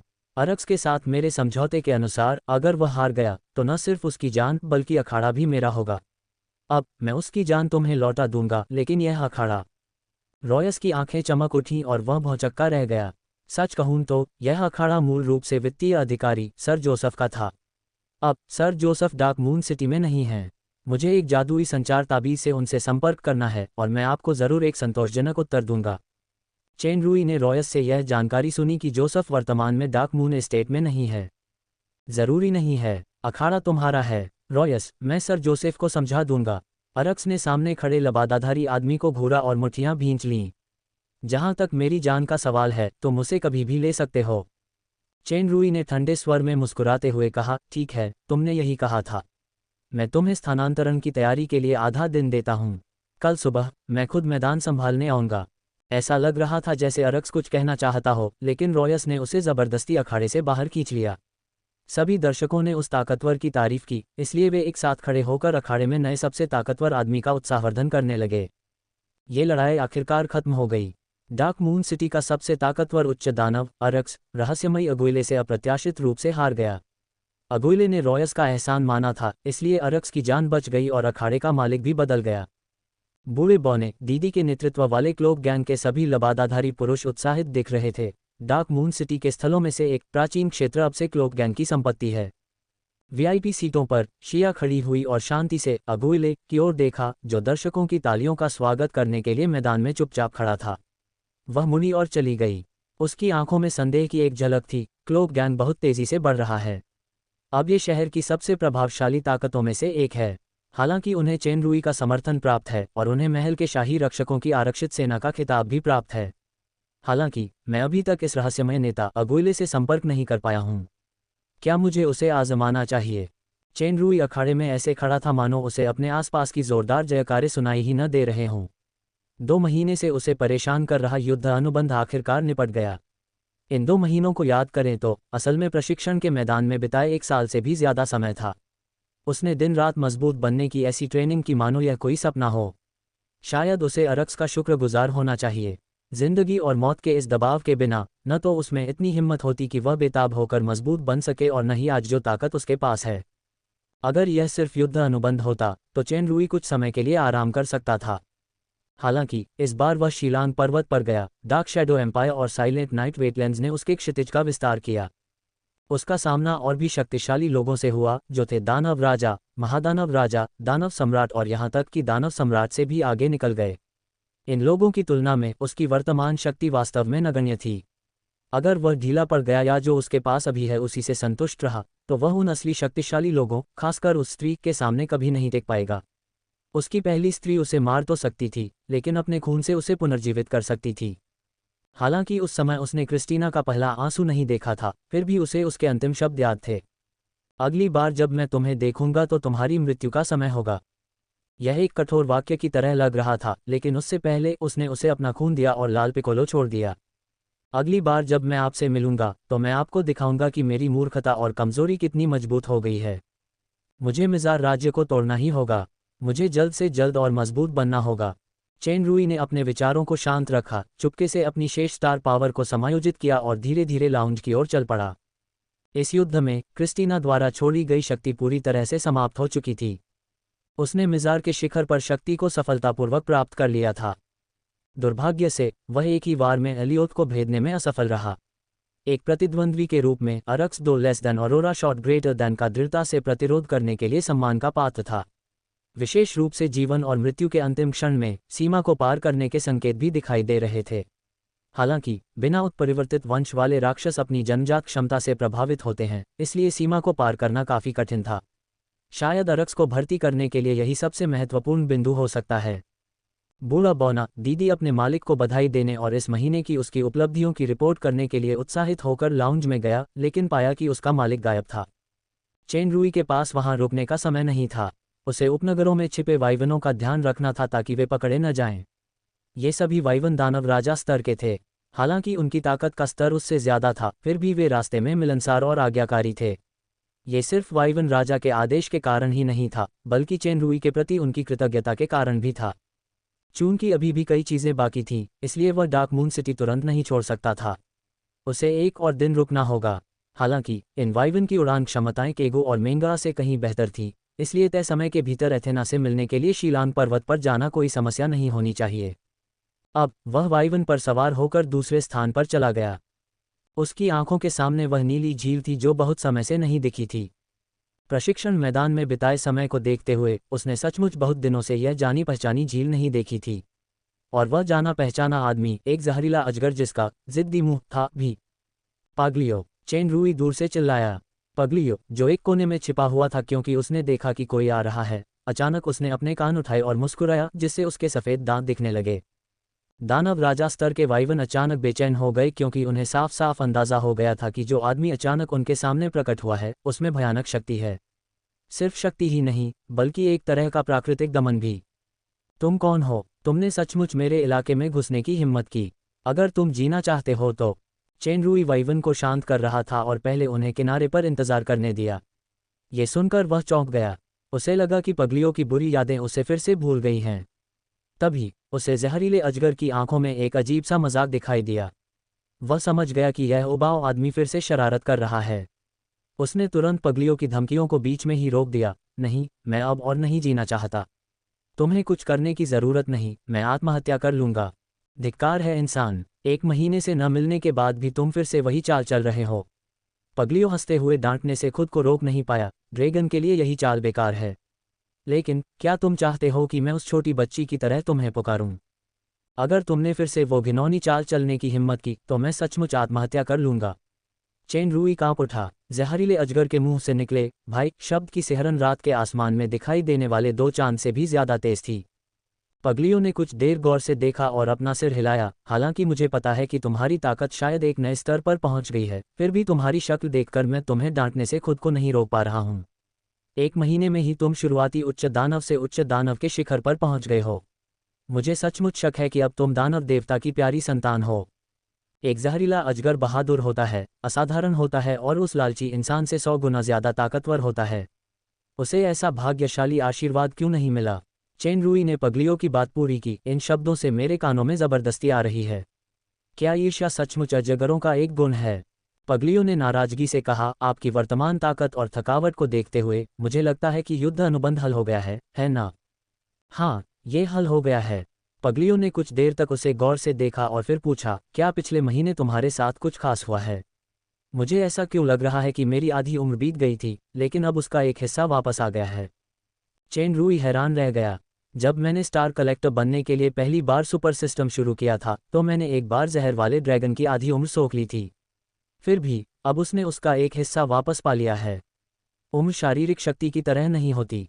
अगर चली गई तो चली गई। क्या हो सकता है कि उसने फिर से कुछ जोड़ दिया हो? समस्या ये थी कि उसका वर्तमान सितारा स्तर एक्सचेंज केंद्र से अधिक चीजों को भुना नहीं सकता था, जैसे कि उच्चतम स्तर का काला पोषण जो अगले स्टार विकास में दिखाई दे सकता है, दीर्घायु पोषण। जहां तक अन्य विशेष बातों की बात है, चेन रूई को अचानक एक बात याद आई और वह चौंके बिना नहीं रह सका। क्या ये क्रिस्टीना का खून है? चेन रूई के हाव भाव देखकर पगलियों ने पूछा, कुछ याद आया? क्या है? चेन रूई ने विचार किया और पगलियों को बताया कि वह भारी चोटों के कारण लगभग मर चुका था, फिर उसे डार्क शैडो साम्राज्य की एक कुलीन महिला के खून से बचाया गया। गंभीर चोटों से लगभग मर ही गया हूं। पगलियों कांप उठा और बड़ा चढ़ाकर चिल्लाया, क्या तुम मुझे मरवाना चाहते हो? यह मत भूलना कि तुम्हारी जिंदगी सिर्फ तुम्हारी नहीं है। अगर मैं ऐसा नहीं करता तो क्या तुम्हें लगता है कि उच्च दानव के शिखर पर शक्ति हवा से आ गई? महागुरु की विरासत के साथ भी मुझे अभी भी कड़ी मेहनत करनी होगी। चेन रूई जानता था कि पगलियो इसी तरह जवाब देगा। क्या तुम्हें पता है कि मैं इस बार कहाँ गया था? Silent night wetland. ये सब तुम्हारी सील के लिए था। तुम साइलेंट नाइट वेटलैंड गए थे? पगलियो की आंखें फैल गईं। हाँ, अभी जो कुछ वाइवन हैं वे उत्परिवर्तित विशेष वाइवन हैं जिन्हें मैं साइलेंट नाइट वेटलैंड से लाया हूँ। वे दानव राजा स्तर तक पहुँच चुके हैं और उनमें दूर से भी विष छिड़कने की क्षमता है। हालांकि मैं इस समय केवल अन्वेषण कर रहा हूँ। 3 महीने बाद मैं आधिकारिक तौर पर वहां खजाने की खोज के लिए जाने की योजना बना रहा हूं। उस समय मैं सबसे पहले लेस देन प्रकाश और अंधकार का ताला ग्रेटर देन हटाऊंगा। फिर हम इस सहजीवी अनुबंध को रद्द करने का कोई रास्ता निकालेंगे क्योंकि मैं वास्तव में तुम्हें अपने साथ नीचे नहीं खींचना चाहता। पगलियों ने नाक भान से कुढ़ी। सहजीवी अनुबंध अब रद्द नहीं किया जा सकता। दरअसल किस महाशक्ति ने सच्ची ताकत हासिल करने से पहले जिंदगी और मौत के कगार पर अनगिनत परीक्षाओं का सामना नहीं किया? इसके बारे में सोचना बंद करो। अगर सच में कुछ हुआ भी तो बस मेरी बदकिस्मती होगी। हालांकि जहर वाला अजगर क्रोधित लग रहा था, चेन रूई अभी भी इस आदमी का उसके प्रति समर्थन देख सकता था और उसका दिल द्रवित हो गया। पगलियो, बात मत बदलो। पेगलियो ने उसकी बात बीच में ही काटते हुए संदेह भरी नज़र से कहा, लगता है तुमने अभी कहा था कि असमोडियस राजघराने की एक औरत ने अपने खून से तुम्हें बचाया था। चेन ने सिर हिलाया। पगलियों को थोड़ा याद आया और वह चौंक गया। क्या तुम्हें यकीन है कि वह असमोडियस शाही परिवार की सदस्य है? हाँ, मुझे यकीन है। निर्वाण का खून, ये निर्वाण का ही खून होगा। जहरीले अजगर की आवाज़ उत्तेजना से कांप उठी। तुम सच में बहुत भाग्यशाली हो। निर्वाण का रक्त। ऐसा प्रतीत होता है कि चेन रूई ने ब्रोक से लेस देन निर्वाण ग्रेटर देन शब्द सुना था, लेकिन वह उस समय मर रहा था, इसलिए वह स्पष्ट रूप से सुन नहीं सका। पगलियों के अनुसार निर्वाण का रक्त, जो कि वह रक्त था जिसका उपयोग क्रिस्टीना ने उसे पुनर्जीवित करने के लिए किया था, निश्चित रूप से सरल नहीं था। जल्दी बताओ, ये निर्वाण का खून क्या है? मुझे जल्दी मत करो। तुम जानते हो कि मेरी याददाश्त अच्छी नहीं है। मेरी बात धीरे से सुनो। जहर के अजगर ने अपने विचारों को सुलझाया और कहा, असमोज परिवार के पास 3 वंश प्रतिभाएं हैं। पहली है लेस देन तत्व क्षीणन ग्रेटर देन, जो प्रतिद्वंद्वी के किसी भी जादू को कमजोर कर सकती है या पूरी तरह से रद्द भी कर सकती है। दूसरी है लेस देन युद्ध कठपुतली ग्रेटर देन, जो बिना थकान या दर्द के शक्तिशाली लड़ाकू मशीनें बनाने के लिए प्रतिभाओं और गुप्त तरीकों का उपयोग करती है। जब तक वे पूरी तरह से नष्ट नहीं हो जाते या मालिक मर नहीं जाता, वे लड़ते रहेंगे। इससे निपटना बहुत मुश्किल है। चेन रूई ने क्रिस्टीना को पगलियों की इन 2 प्रकार की वंश प्रतिभाओं का उपयोग करते देखा था। वे वास्तव में काफ़ी शक्तिशाली थीं। फिर उसने सुना कि जहर का अजगर तीसरी प्रतिभा, लेस देन निर्वाण ग्रेटर देन, के बारे में बात करना जारी रखता है। लेस देन निर्वाण ग्रेटर देन जागृत करने में सबसे आसान प्रतिभा थी। जागृत होने के बाद यह असमोडियस शाही परिवार की आत्मा को और भी मजबूत बना सकती थी और उनका रूप भी युवा और सुंदर हो जाता था। इस प्रतिभा में बहुत व्यावहारिकता नहीं थी, लेकिन वास्तव में इसमें रहस्यमय शक्ति निहित थी। ऐसा कहा जाता था कि लेस देन निर्वाण ग्रेटर देन 5 बार तक किया जा सकता था। युवा और सुंदर का कार्य केवल पहली बार व्यक्त किया गया था। प्रत्येक बाद के लेस देन निर्वाण ग्रेटर देन के साथ ताकत बहुत बढ़ जाती थी, लेकिन साथ में खतरा और विफलता की संभावना भी तेजी से बढ़ जाती थी। एक गलती उन्हें बिना कोई शब्द छोड़े मार देती थी। असमोज के पूर्वजों को छोड़कर इतिहास में केवल एक असमोज रॉयल परिवार ने उस समय शीर्ष पावरहाउस बनने के लिए 5 लेस देन निर्वाण ग्रेटर देन पूरे किए। उन्होंने लगातार 10 दानव अधिपति को मार डाला, फिर बिना किसी निशान के गायब हो गए। एक प्रतिभाशाली असमोज रॉयल परिवार भी था जिसने 4 बार लेस देन निर्वाण ग्रेटर देन पूरा किया था। फिर भी 5वीं बार प्रयास करते समय वह लेस देन निर्वाण ग्रेटर देन की आग से जलकर राख हो गया। अत्यधिक खतरे और साधारण एस्मोडियस राजपरिवार की सीमित क्षमता और इच्छाशक्ति के कारण यह मूलतः प्रथम लेस देन निर्वाण ग्रेटर देन जागरण को पूरा करने की सीमा थी। इसलिए इस प्रकार की वंश प्रतिभा, जिसे मूल रूप से सबसे शक्तिशाली माना जाता था, धीरे धीरे सबसे कमजोर हो गई और इसकी जगह लेस देन युद्ध कठपुतली ग्रेटर देन ने ले ली। चेन रूई को अचानक एहसास हुआ, शैतान अनार एक विशेष वस्तु होनी चाहिए जो लेस देन निर्वाण ग्रेटर देन की सफलता दर और प्रभाव को बेहतर बना सके। क्रिस्टीना लेस देन निर्वाण ग्रेटर देन जागृति के महत्वपूर्ण क्षण में पहुंच गई होगी। कोई आश्चर्य नहीं कि जब रानी कैथरीन को टाउन लिया में शैतान अनार की खबर मिली तो उन्होंने तुरंत क्रिस्टीना को राजधानी से सीधे वहां भेज दिया। अब ऐसा लग रहा था कि आभा फल का प्रभाव शैतान अनार से बेहतर था, लेकिन ऐसा लग रहा था कि इसका एक विशेष दुष्प्रभाव है। दरअसल चेन रूई को यह नहीं पता था कि आभा फल के कोई दुष्प्रभाव नहीं थे, बल्कि शैतान अनार था जिसका कामवासना को दबाने का एक खास काम था। खैर, चाहे वह शैतान अनार हो या आभा फल, अब वे उसके आकाशगंगा उद्यान में रोपे जा चुके थे। चेन रूई ने उत्सुकता से पूछा, इसका रक्त के उपयोग से पुनरुत्थान से क्या संबंध है? एस्मोडियस का शरीर काले फीनिक्स जैसा है, जिसमें पुनर्जन्म की रहस्यमयी शक्ति है। हालांकि हर एस्मोडियस शाही परिवार के रक्त में ऐसी रहस्यमयी शक्ति नहीं होती। अनमोल निर्वाण रक्त प्राप्त करने के लिए उन्हें कम से कम दूसरा निर्वाण अवश्य प्राप्त करना होगा। निर्वाण रक्त बहुत सीमित और अत्यंत मूल्यवान है। इसका कार्य पुनरुत्थान और पुनर्जनन है। ये जीवन को लंबा भी कर सकता है। फिर भी इसे केवल दूसरे पक्ष द्वारा स्वेच्छा से प्राप्त किया जा सकता है, अन्यथा उसका सारा रक्त बलपूर्वक लेने पर भी बेकार हो जाएगा। पगलियों के इतना कहने के बाद वह मुस्कुराया, तुम्हें निर्वाण का रक्त जरूर मिला होगा। अब सच सच बताओ, तुम्हारे और उस कुलीन महिला के बीच कुछ हुआ था? वरना वह तुम्हें इतना कीमती रक्त क्यों देती? मुझे लगा था कि इस बार अपनी यात्रा के दौरान तुम उस एथेना को भी मौके का फायदा उठाने के लिए साथ लाओगे। मुझे उम्मीद नहीं थी कि तुम्हें असमोज राजपरिवार से कोई सुंदरी भी मिलेगी। चेन रूई शर्मा गया। पगलियों का मुंह बहुत जहरीला था। इस बार एथेना और वे दोनों साथ में जिलांग पर्वत पर गए थे। अगर ऐसा इसलिए नहीं होता कि उसका ध्यान भटका नहीं, तो उनकी प्रगति के आधार पर हो सकता है कि उसने सचमुच कुछ किया हो, जबकि क्रिस्टीना और उसने सचमुच कुछ किया था। हालांकि यह सिर्फ एक संयोग था। लगता है मेरा अंदाजा सही था। तुम कितने घटिया और खुशकिस्मत आदमी हो। पैग्लियो की मुस्कान और भी मजाकिया थी। अस्मोडियस को लस्ट रॉयल फैमिली कहा जाता है। वह एक कुलीन महिला भी है जिसने दूसरा निर्वाण प्राप्त किया है। ऐसी सुंदरी को वश में करना आसान नहीं है। हालांकि एक अच्छी बात है जो मैंने तुम्हें कभी नहीं बताई। चूंकि तुम और मैं एक ही जीवन जीते हो, इसलिए तुम्हारे पास ड्रैगन की एक शक्तिशाली क्षमता भी है जो तुम्हें और भी खूबसूरत महिलाओं से निपटने के लिए पर्याप्त है। मुझे विश्वास है तुमने इसे महसूस किया होगा। इतनी सुंदरी को वश में करने के लिए मेरे सहजीवी अनुबंध में भी कुछ क्रेडिट हैं। चेन रूई को आखिरकार समझ आ गया कि वह तंबू में ऐसा कई बार क्यों कर पा रहा था। उसने सोचा कि यह उस क्रॉसओवर के लिए एक कल्याणकारी कदम है, लेकिन उसने कभी नहीं सोचा था कि ऐसा इसलिए था क्योंकि उसने एक ड्रैगन के साथ एक सहजीवी अनुबंध पर हस्ताक्षर किए थे। और निर्वाण रक्त क्रिस्टीना ने वास्तव में मुझे ऐसे अनमोल निर्वाण रक्त से बचाया। अब उसका खून मेरे शरीर में सिर्फ तथाकथित बराबरी के लिए बह रहा है। शायद उस वक्त वो भी मेरी मूर्खता से संक्रमित हो गई थी। एक मूर्ख आदमी और एक मूर्ख औरत। तो असमोडियस शाही परिवार की वह सुंदरी किस स्तर की है? दूसरा निर्वाण प्राप्त करने के लिए उसे कम से कम तुम्हारे वर्तमान उच्च दानव से तो बेहतर होना ही चाहिए। तुम्हारे तरीके वाकई चतुराई भरे हैं। एक उबाऊ अजगर दूसरी दुनिया के पपराजी की तरह गपशप करने वालों के पीछे भाग रहा था। दानव राजा। पगलियों ने चेनरुई को अपने विचारों में खोते देखा, फिर उसकी आंखें चमक उठीं। महान दानव राजा। चेनरुई ने आह भरी और सिर हिलाया। अब इतना सोचना बेकार है। पहले मुझे अपनी ताकत बढ़ानी चाहिए। एक दिन मैं उसके सामने नेकदिली से पेश होऊंगा। ये दानव सम्राट नहीं हो सकता। पगलियों ने देखा कि चेनरुई अभी भी अपना सिर हिला रहा था। फिर उसने अपनी आवाज़ ऊंची की और उस आदमी को पकड़ने से खुद को नहीं रोक सका जिसने ड्रैगन को इतना ईर्ष्यालु बना दिया था। बेवकूफ़, मुझे मत बताना कि यह कुलीन महिला दानव अधिपति स्तर की महाशक्ति है। चेनरुई का ध्यान भंग हो गया और वह उस क्रिया से जाग गया, इसलिए उसने अचानक कहा, तुम्हें कैसे पता? क्या ऐसा हो सकता है कि मेरे 2000 साल सोने के बाद दानव लोग बदल गया हो?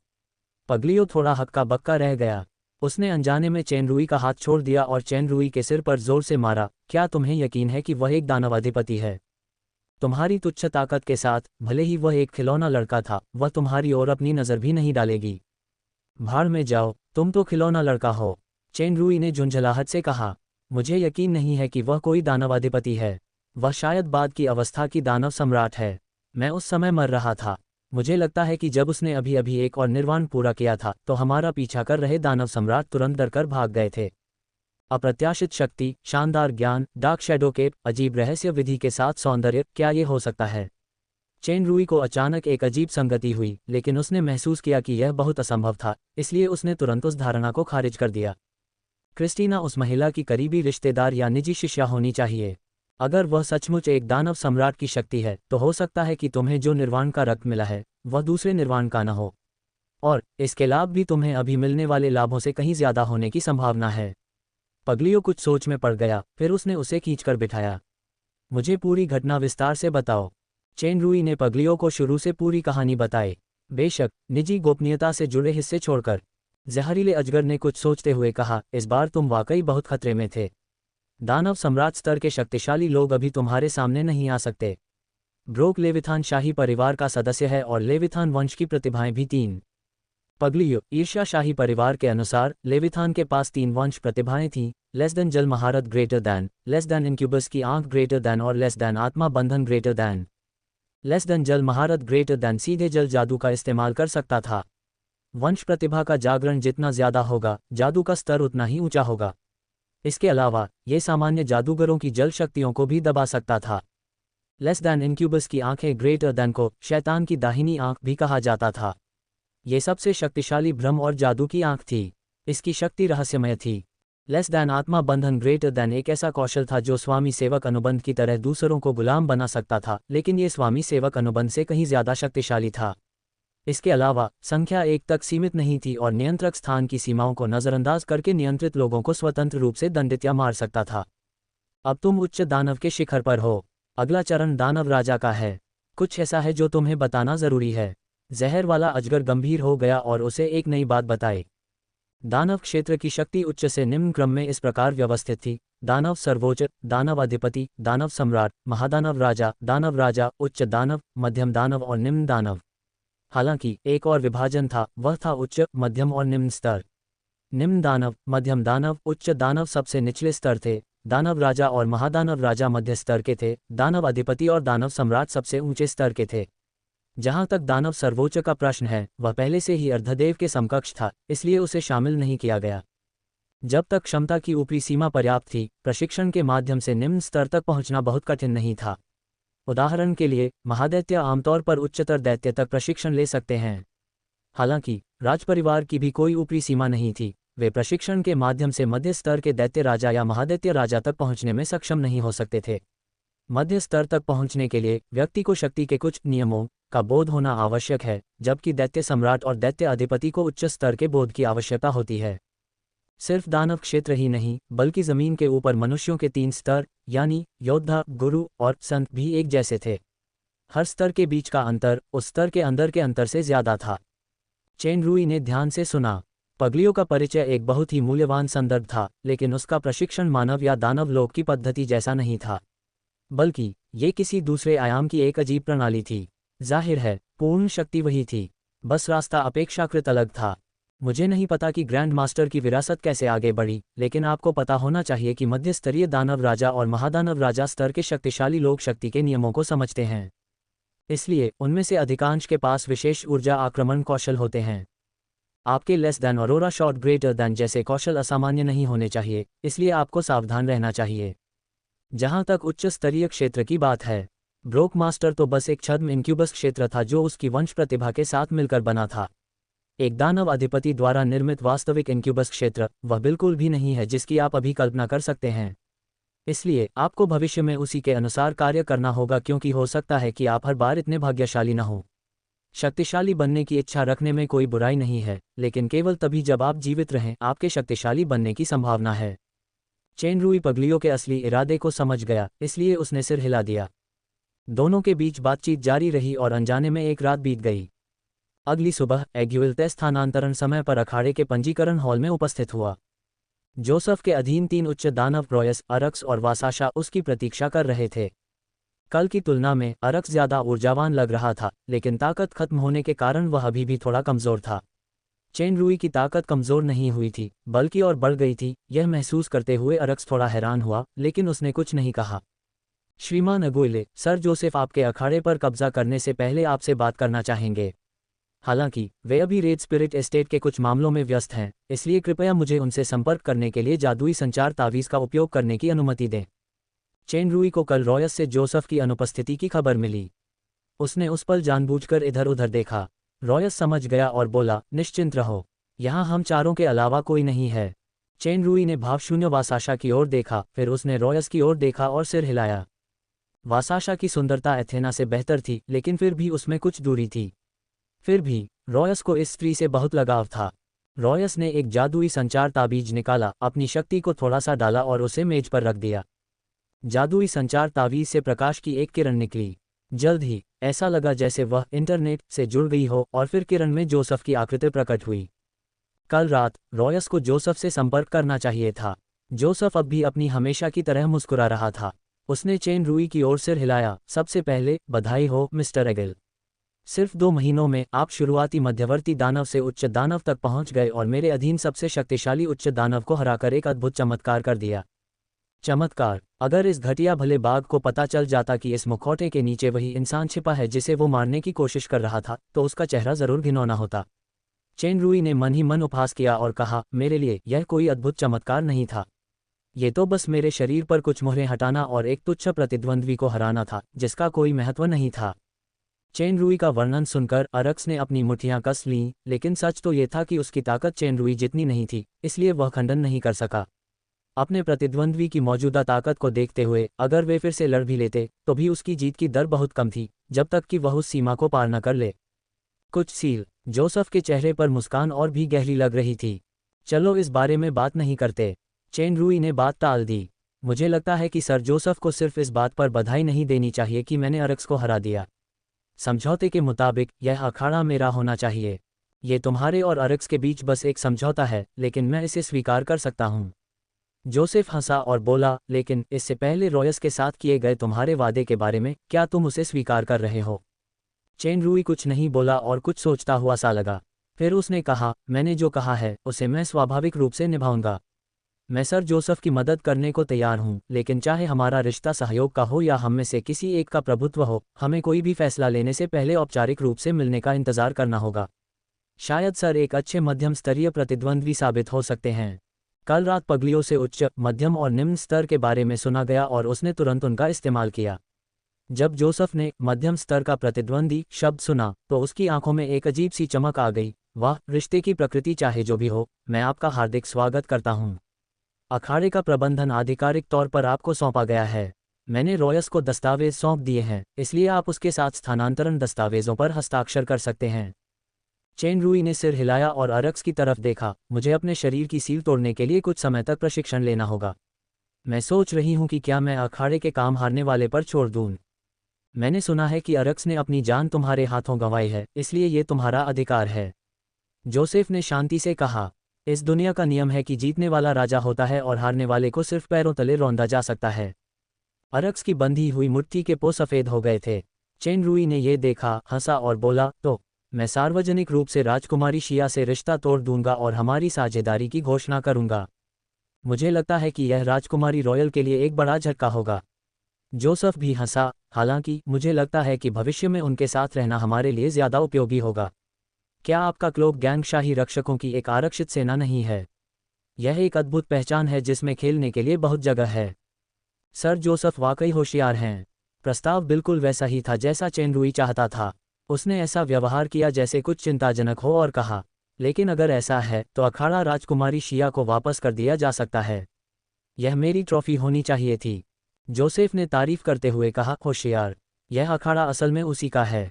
बस उसके पिता ने इसे मेरे पिता जोश से एक स्काई बैटल में खो दिया था। तुम्हारी नज़र थोड़ी और दूर तक जानी चाहिए। अगर हम सफलतापूर्वक सहयोग करते हैं तो सिर्फ अखाड़ा ही कुछ नहीं है। डार्क मून में मेरे पास अभी भी बहुत सारे संसाधन हैं। अगर तुम्हें उनकी ज़रूरत पड़े तो मैं उन्हें अनिश्चित काल तक उपलब्ध करा सकता हूँ। हालांकि डार्क मून लौटने तक सब कुछ इंतज़ार करना होगा। मुझे इन कुछ दिनों में लौट जाना चाहिए था, लेकिन कुछ अप्रत्याशित हुआ, इसलिए मुझे लौटने में थोड़ा समय लग सकता है। सबसे कम में आधा महीना और सबसे ज़्यादा में 1 महीना लगेगा। ठीक है, मैं जल्द से जल्द तुमसे मिलने वापस आऊँगा, चेन रुई ने जानबूझकर भावुक स्वर में कहा। उसने मन ही मन अनुमान लगाया कि जोसेफ ने जिस अप्रत्याशित बात का जिक्र किया था वह शायद टाउन लिया में बानकल के वीरतापूर्ण युद्ध रिकॉर्ड से संबंधित थी। बानकल जोसेफ का अधीनस्थ था, इसलिए रेड स्पिरिट एस्टेट में कनिता के साथ जोसेफ को आंतरिक लड़ाई में घसीटना और उसे और भी तीव्र करना, चेन रुई ने इसे एक अनजाने में मिली सफलता माना। तो फिर मैं हमारी आधिकारिक मुलाकात का इंतजार कर रहा हूँ।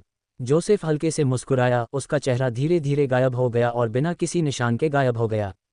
मुखौटे के पीछे चेन रुई भी मुस्कुरा रहा था। सबसे बड़ी जासूसी सफलतापूर्वक शुरू हो गई थी। रॉयस ने अखाड़े के हस्तांतरण के बारे में एक जादुई दस्तावेज तैयार किया। दोनों पक्षों के हस्ताक्षर के बाद हस्तांतरण पूरा माना गया। चेन रुई ने अरक्स से कहा, अरक्स, तुमने अभी सर जोसेफ की बात सुनी। तुम अभी भी अखाड़े के मामलों के लिए जिम्मेदार हो, लेकिन तुम्हें ये स्पष्ट होना चाहिए कि अखाड़े का असली स्वामी मैं ही हूँ। अरक्स की लाल लाल पुतलियां गुस्से से भरी हुई चेन रुई के मुखौटे में छिपी आंखों को घूर रही थीं। चेन रुई ने उदासीनता से कहा, अगर तुम हार नहीं सकते तो तुरंत जा सकते हो। मैं तुम्हें नहीं रोकूंगा। अरक्स ने नाक सिकोड़ी, पर वहां से नहीं हटा। वह सोफे पर बैठ गया, शराब की एक बोतल निकाली और बिना कुछ कहे पीने लगा। अगर और कुछ नहीं है तो मुझे लगता है कि मैं तुम दोनों को नहीं भेजूंगा। रॉयस और वासाशा ने एक दूसरे की आंखों में देखा और चले गए। जब वे अखाड़े के प्रवेश द्वार पर पहुंचे तो रॉयस ने कहा, वासाशा, अगर तुम खाली हो तो एक ड्रिंक ले लो। मैं व्यस्त हूँ, वासाशा ने भावशून्य चेहरे के साथ कहा। हालांकि रॉयस ने ये जानबूझकर पूछा था और जवाब अपेक्षित था, फिर भी उसकी आंखों में उदासी छा गई। तो मैं अरक्स के साथ जाकर पीऊंगा। जो भी हो, वासाशा ने एक शब्द कहा, मुड़कर चली गई। रॉयस ने आह भरी और वापस मैदान में चला गया। रॉयस के अखाड़े में वापस जाने के बाद वासाशा थोड़ा रुका, फिर तेजी से आगे बढ़ गया। हॉल में चेन रुई ने म्याओ फ्रूट वाइन की एक बोतल निकाली और अरक्स की ओर फेंकी। ये डार्क शैडो एम्पायर की एक खासियत है, इसे चख कर देखो। चालबाजी बंद करो। अरक्स ने बिना शुक्रिया अदा किए बोतल ले ली। 2 महीने बाद मैं तुम्हें फिर चुनौती दूंगी। क्या तुम स्वीकार करने की हिम्मत रखते हो? चेन रुई तुरंत सहमत नहीं हुआ, लेकिन पूछा, लगता है आपने कल दानव राजा की भावना को थोड़ा सा छू लिया था। अरक्स का ध्यान अचानक केंद्रित हुआ और उसने व्यंग्यात्मक लहजे में कहा, ये सही है। अगर मैं कल दानव राजा के स्तर तक पहुंच गया तो मरने वाला तुम ही होगे। हकीकत तो हकीकत है, उसमें इतने अगर नहीं होते। चेन रुई ने कुछ बहुत ही आकर्षक बात कही, लेकिन मैं तुम्हारी अगर को हकीकत में बदल सकता हूं। अरक्स के कान अचानक हिले। तुम क्या कह रहे हो? क्या तुम मुझे दानव राजा बना सकते हो? आपको लगता है कि कोई व्यक्ति जो प्रारंभिक मध्यवर्ती दानव से उच्च दानव के शिखर तक पहुंचने के लिए केवल 2 महीनों का उपयोग करता है, वह ऐसा नहीं कर सकता है? चेन रुई थोड़ा मुस्कुराया। शायद मुझे विश्वास कर लेना चाहिए। अरक्स की आंखें चमक रही थीं। तुम्हारी हालत क्या है? तभी हॉल में रॉयस की आकृति प्रकट हुई। अरक्स ने लौटे हुए दोस्त को अजीब नज़रों से देखा। फिर उसने चेन रुई को कुछ आश्चर्यजनक कहते सुना, शर्त है समर्पण करना। समर्पण करना? सच्चा समर्पण, बिल्कुल वैसा नहीं जैसा रॉयस और तुम जोसेफ के सामने समर्पण करते हो। तुम्हें कैसे पता? अरक्स ने तुरंत जवाब दिया, रॉयस तुमने उसे क्या बताया? रॉयस के बोलने से पहले ही चेन रुई ने कुछ फेंका। रॉयस, ये तुम्हारे लिए है। तुम्हारी जानकारी के अनुसार शायद मुझे तुम्हें यह बताने की ज़रूरत नहीं है कि यह क्या है। रॉयस ने उसे पकड़ा और देखा। ये बस एक लाल गोल फल था जिसका खोल सख्त था और उस पर अजीबोगरीब आकृतियां थीं। फल से हल्की सांस निकल रही थी और ऐसा लग रहा था जैसे उसके अंदर कोई जादुई शक्ति समाई हो। ये फल ऐसा दिखता है। रॉयस की आंखें फैल गईं और उसके हाथ कांपने लगे। उसकी स्वाभाविक शांति और समझदारी मानो तुरंत गायब हो गई। वह बुदबुदाया, नहीं, ये नामुमकिन है। कुछ भी असंभव नहीं है। ये शैतानी फल अब तुम्हारा है। चेन रुई ने शांति से कहा। रॉयस का नियंत्रण खोना तो अपेक्षित ही था, एथेना भी पहले ऐसी ही थी। शैतानी फल। अरक्स अचानक खड़ा हो गया और रॉयस के हाथों में फल को घूरने लगा। उसकी सांसें तेज हो गईं। यह असल में शैतानी फल है। ये फल राक्षसों की क्षमता को कई गुना बढ़ा सकता है, जिससे सीमा पार करने की संभावना कई गुना बढ़ जाती है। अतिरिक्त विशेष योग्यताएं प्राप्त करने की संभावना अभी भी बहुत कम है। ये राक्षसों का सबसे महत्वपूर्ण और अमूल्य खजाना है। अनगिनत राक्षस हैं जो शैतानी फल के प्रभावों को जानते हैं, लेकिन कुछ ही इसे वास्तव में प्राप्त कर पाते हैं। इस फल की कीमत अपार है। अगर इसे बाहर ले जाया जाता तो अकल्पनीय झगड़ा हो सकता था। अगाइल ने इसे रॉयस को यूं ही दे दिया था। अरक्स को आखिरकार समझ आ गया कि अगाइल अभी ऐसा वादा क्यों कर रहा था। वह पहले से ही महान राक्षसों में सबसे आगे था और उसे लगभग अड़चन पार करने का एहसास भी धीरे धीरे हो रहा था। अगर उसके पास ये शैतानी फल होता तो सफलता की संभावना 10 गुना या उससे भी ज्यादा बढ़ जाती। अरक्स ने गहरी सांस ली और रॉयस के हाथों से फल छीनने की इच्छा को दबा लिया। रॉयस बोला, गुरुजी, कृपया मुझे ये फल मेरे सबसे अच्छे दोस्त को देने की अनुमति दें। उसे इस समय इस खजाने की सबसे ज्यादा जरूरत है। अरक्स दंग रह गई और भावुक हो गई। रॉयस मुझे शैतानी फल उपहार में देना चाहता है, और अभी अभी तो मुझे भी शर्मनाक इच्छा हुई थी। रुको, रॉयस ने अभी अगुइले को क्या कहा? रॉयस, तुमने उसे क्या कहा था? अरक्स ने अविश्वसनीय ढंग से पूछा। उसके चेहरे पर एक बार फिर आश्चर्य झलक रहा था। रॉयस पहले ही शांत हो चुका था। उसने जवाब दिया, 1 महीने पहले मैंने खुद को गुरु को समर्पित कर दिया था। 1 महीना पहले? अरक्स और भी हैरान लग रहा था। 1 महीने पहले? क्या अगुइल कोई उच्च दानव भी नहीं था? उस समय रॉयस ने मिकास को मारकर अगुइल की मदद भी की थी। यही जोसेफ और एलन के बीच झगड़े की वजह थी।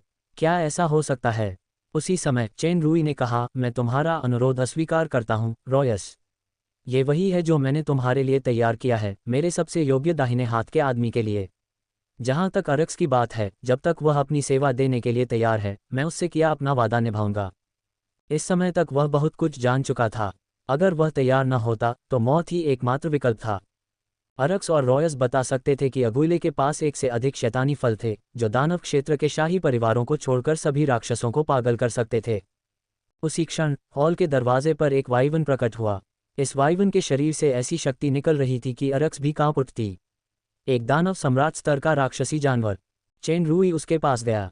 उस दानव सम्राट स्तर के वाइवन ने चेन रुई के थपथपाने का नम्रता से आनंद लिया, मानो वह कोई शक्तिशाली भयानक राक्षसी जानवर न होकर कोई छोटा सा नरक का कुत्ता हो जिसे उसने कई सालों से पाला था।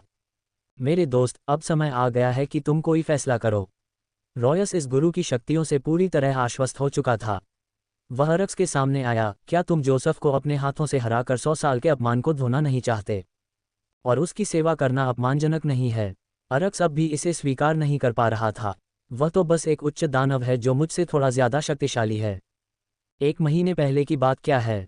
वह अभी भी एक मध्यवर्ती दानव था जो तुमसे बहुत कमजोर था। रॉयस ने आह भरी।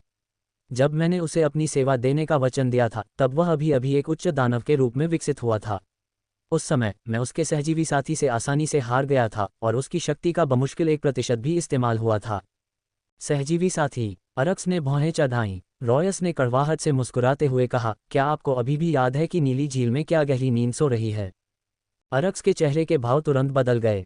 तुम्हारा मतलब उस जहरीले अजगर से है? एक शक्तिशाली अजगर उसके साथ सहजीवी अनुबंध में है? रॉयस ने सिर हिलाया। अरक्स को लगा जैसे आज जितना हैरान वो जिंदगी में कभी नहीं हुआ था। उसने अगाइल को एक अलग नजरिए से देखा। गुरु ने पहले ही मुझे वासाशा वापस लाने में मदद करने का वादा किया है। सिर्फ वही नहीं, बल्कि मुझे विश्वास है कि एक दिन मेरे हाथों कुंडा परिवार का गौरव भी पुनर्जीवित हो सकता है। चेन रुई द्वारा लाए गए सदमे और आश्चर्य को देखकर रॉयस ऐसा सोचने से खुद को रोक नहीं पाया। हालांकि उसने कहा था कि वह शुरू में वासाशा की स्थिति को लेकर थोड़ा चिंतित था, अब उसे पूरा विश्वास था कि चेन रुई यह कर सकता है। उसने अपने परिवार के गौरव को बहाल करने के दूरगामी लक्ष्य के बारे में भी सोचा। आपके भरोसे के लिए शुक्रिया, रॉयस। चेन रुई के हाथों में एक और शैतानी फल प्रकट हुआ। मैं जोसेफ नहीं हूँ। मेरे सेवक मेरे दाहिने हाथ हैं जिन पर मैं पूरा भरोसा और निर्भर रह सकता हूँ, और वे कोई बलि का मोहरा तो बिल्कुल नहीं है जिन्हें मैं यूं ही छोड़ दूँ। अरेक्स, अगर तुम मुझ पर भरोसा करोगी तो यह फल तुम्हारा है। अरेक्स ने अपनी भावनाओं को दबाते हुए हाँफते हुए अपना हाथ आगे बढ़ाया। कुछ ही समय बाद दक्षिण पूर्व क्षेत्र में 4th स्ट्रीट पर एक छत वाले घर के सामने अगुइले प्रकट हुआ। अखाड़े का मामला पहले ही पूरा हो चुका था। जैसा कि उसने अनुमान लगाया था, अरेक्स ने उसके साथ एक स्वामी और सेवक का अनुबंध किया। अब तक 4 लोगों ने उसके सेवक बनने के लिए अनुबंध पर हस्ताक्षर किए थे, जिनमें स्ली, रॉयस, डोडो और अरेक्स शामिल थे। उसका सहजीवी साथी पगलियो था। कुल 5 अनुबंध थे। उसे नहीं पता था कि सुपर सिस्टम की सीमा क्या थी। चेन रुई के हाथ में बस एक और शैतानी फल बचा था। रेनी फॉरेस्ट से 6 शैतानी फल थे। एथेना ने 2 इस्तेमाल किए, चेन रुई ने एक आजमाया और 2 क्रमशः अरेक्स और रॉयस को दिए गए। हालांकि गैलेक्सी गार्डन में शैतानी फल के पेड़ की कटाई लगभग 1 महीने में फिर से की जा सकती थी। चेन रुई को जहरीले ड्रैगन के चेहरे पर वह आश्चर्य साफ याद था जब उसने पैग्लियो को शैतानी फल दिखाया था। दुर्भाग्य से ये ड्रैगन पर बेअसर था। फिर भी पगलियो को उसके बाद आश्चर्य हुआ। चेन रुई ने उसे अनंत औषधियों की 4 बोतलें भेंट कीं। हालांकि जहरीला अजगर चेन रुई के शरीर के चमत्कारों का आदी हो चुका था, फिर भी जब उसे अनंत औषधियों की वे 4 बोतलें मिली जो अब मौजूद नहीं हैं, तो वह लगभग फूट फूट कर रोने लगा। इन 4 औषधियों की शक्ति से जब तक वह लेस देन प्रकाश और अंधकार का ताला ग्रेटर देन खोल सकता था, जहरीला अजगर अपनी शक्तियों का एक हिस्सा वापस पा सकता था, भले ही प्राचीन रून मोहर अभी भी वहां मौजूद हो। बहुत संभव था कि वह दानव सम्राट के स्तर तक पहुंच सके। छत वाला घर असल में कालाबाजारी करने वाले व्यापारी सिल्वा का पुराना अड्डा था। जब चेन रुई ने उससे फ्लोरोसेंट पत्थर खरीदे तो उसने उसे मारने और लूटने की कोशिश की, लेकिन उसे अपनी जान देकर इसकी कीमत चुकानी पड़ी। छत वाला घर क्लोक गैंग का अड्डा बन गया था। उस पर कड़ी सुरक्षा थी। वहां से कई लबादे पहने हुए लोग आते जाते रहते थे। चेन रुई ने कभी सोचा भी नहीं था कि अपनी पहचान छिपाने के लिए उसने जो पोशाक पहनी थी वह उसकी वर्दी बन जाएगी। दरअसल वह एक बड़े संगठन की पहचान बन गई। कल की लड़ाई के बाद अगुइले का नाम डार्क मून में गूंज उठा। यहाँ तक कि जो राक्षस क्लोक गैंग का हिस्सा नहीं थे, वे भी इस महान व्यक्ति की पोशाक की नकल करने लगे। लबादा पहनना मानो एक फैशन स्टेटमेंट बन गया था। हालांकि वे सभी एक ही लबादा पहने हुए थे, लेकिन लबादा गिरोह के सदस्यों को उसकी शारीरिक बनावट, मुखौटे और उससे निकलने वाली उच्च दानव शक्ति से पता चल गया कि यह चेन रुई ही है। सभी ने उसे सलाम किया और उसके लिए रास्ता साफ कर दिया। किसी ने पहले ही बूढ़ी भूतनी दीदी को सूचित कर दिया था। दीदी ने तुरंत लोगों की एक भीड़ को संगीत के साथ उसका स्वागत करने के लिए इकट्ठा किया। उन्होंने नेता के बारे में नारे लगाए। हालांकि माहौल बहुत बुरा नहीं था, फिर भी यह बेतुका लग रहा था। चेन रुई ने उस भव्य फिजूल खर्ची को देखा जो उस बूढ़े भूत ने जानबूझकर रची थी। न जाने क्यों उसे लगा कि नक्षत्र अमर, नैतिक रूप से श्रेष्ठ, दुनिया पर धावा बोलने वाला नारे बहुत बेतुके थे। उसने भारी आवाज में कहा, तुम सब बर्खास्त। दीदी, मेरे पीछे आओ। हाँ नेता, ये शब्द कहते ही जिन सदस्यों का प्रदर्शन बाधित हुआ था वे एक साथ झुके और बिना किसी हिचकिचाहट के चले गए। यह एक शक्तिशाली व्यक्ति का व्यवहार था। चूंकि दीदी शक्तियों के मामले में कमजोर थे, इसलिए वे सदस्यों को नियंत्रित करने के लिए केवल अपने स्वामी के नाम का ही इस्तेमाल कर सकते थे। अब स्वामी ने सार्वजनिक रूप से कहा कि वे उनसे अकेले में मिलना चाहते हैं, जिससे एक विश्वसनीय अनुयायी के रूप में उनकी भूमिका की पुष्टि हुई। वे जल्दी और प्रसन्नता से चेन रुई के पीछे आंगन में चले गए। उन्होंने दिखावटी ढंग से आसपास के सभी लोगों से पीछे हटने को कहा, ताकि ऐसा लगे कि नेता को कोई गोपनीय बात करनी है। मैंने तुम्हें जो दुकान खोलने को कहा था वह कैसी है? बूढ़ा भूत आदरपूर्वक बोला, मालिक के आदेशानुसार दीदी ने एक सुविधा स्टोर खोला है। स्टोर में हर तरह की चीजें मिलती हैं, व्यापार काफी अच्छा चल रहा है। हाँ, दीदी ने खुद भी दायगो एक स्वीकार करने का फैसला किया है। ग्राहक को बस एक छोटा सा अतिरिक्त शुल्क देना होता है, फिर वे शहर में बिना किसी जोखिम के अपनी मनचाही चीजें सुरक्षित रूप से खरीद सकते हैं। जेसी अभी अभी कुछ लोगों को शहर के उत्तर में चीजें खरीदने के लिए ले गया था। दायगो चेन रुई को पृथ्वी पर उपलब्ध दायगो सेवाओं जैसे ताओबाओ और QQ ऑनलाइन स्टोर आदि का ख्याल आया।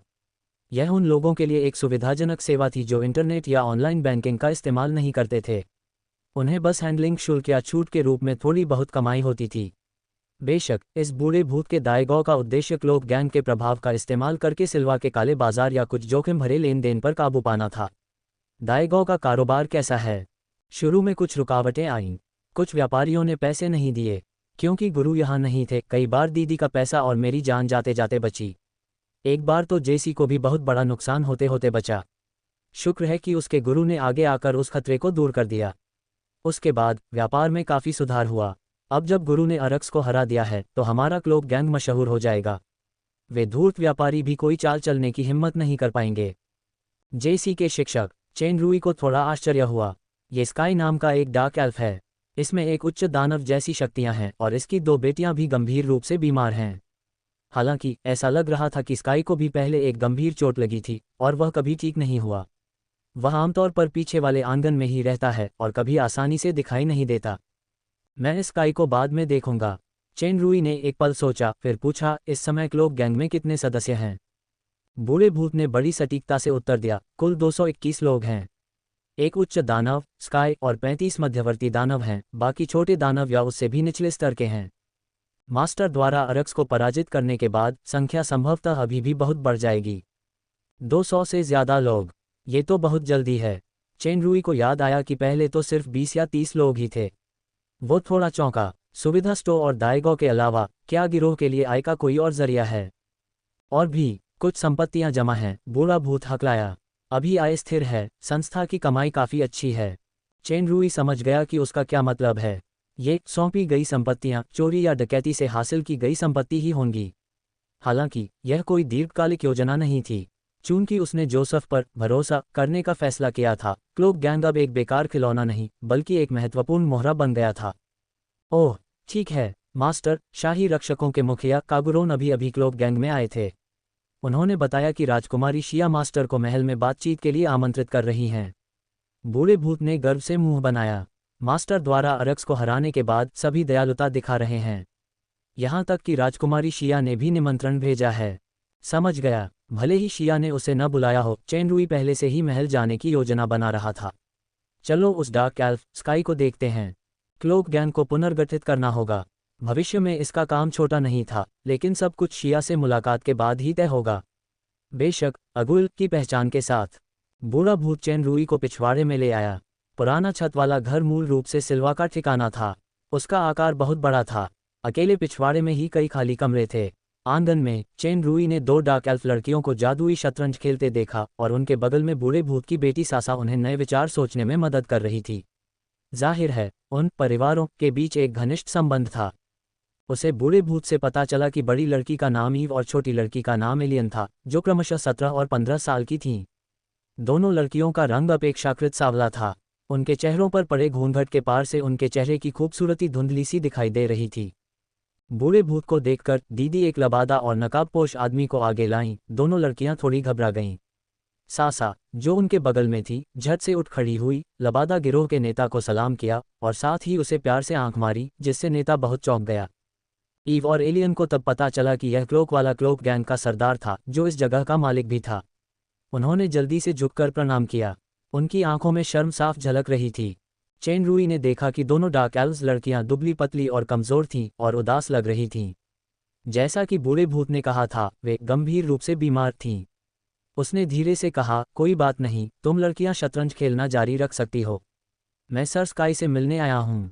घर का दरवाज़ा खुला और एक डार्क एल्फ बाहर निकला। इस डार्क एल्फ का चेहरा झुर्रियों से भरा था, जो उसकी बुढ़ापे को दर्शा रहा था।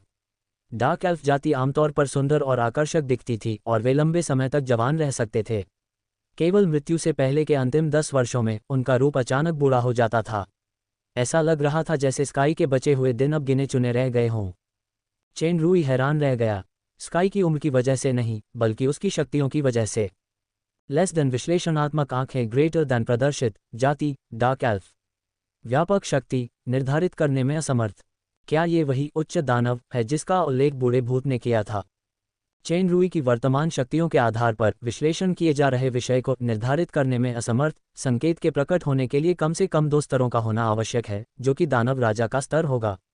हालांकि डार्क एल्फ जाति की क्षमता की कोई निश्चित ऊपरी सीमा नहीं थी। सामान्यतः उनकी शक्तियां मध्यवर्ती दानव स्तर पर ही रुक जाती थीं। स्काई की शक्तियों ने उसे डार्क एल्फ जाति में सर्वोच्च शक्ति संपन्न बना दिया था। ये संभवतः उत्परिवर्तन का परिणाम था। यदि उसके पास लेस देन विश्लेषणात्मक आंखें, ग्रेटर देन नहीं होती, तो विशुद्ध रूप से उसकी बाहरी ऊर्जा को देखते हुए वह वास्तव में एक उच्च दानव ही होता। इस बात से इनकार नहीं किया जा सकता था कि दानव क्षेत्र छिपे हुए ड्रैगन और दुबके हुए बाघों से भरा हुआ था, लेकिन इस स्तर का कोई शक्तिशाली व्यक्ति पूरे डार्क मून सिटी में भी बेहद दुर्लभ था। अप्रत्याशित रूप से वह इस छोटे से मंदिर में छिपा था जो क्लोक गैंग था। स्काई आदतन कुछ बार खांसने लगा। उसने जरूर उस बूढ़े भूत को चेन रूई को ले जाते हुए देखा होगा। उसने कुछ देर चेन रूई को देखा, फिर झुककर प्रणाम किया। यह जरूर नेता होगा, सर अगोइले। मेरा नाम स्काई है। आपको तकलीफ देने के लिए माफ़ी चाहता हूँ, सर। चेन रूई ने तुरंत जवाब दिया। उसने स्काई का अभिवादन स्वीकार किया। उसने झुककर कहा, कोई बात नहीं। मैं सर स्काई को क्लोक गैंग की मदद के लिए भी धन्यवाद देना चाहता हूँ। जेसी इस समय मेरा एक महत्वपूर्ण दाहिना हाथ है। अगर सर को कोई आपत्ति न हो तो कृपया यहीं क्लोक गैंग में आराम करें और स्वस्थ हो जाएं। अगर आपको किसी चीज़ की ज़रूरत हो तो बताएं। स्काई जैसी शक्तियों वाला कोई भी व्यक्ति किसी और के अधीन नहीं हो सकता।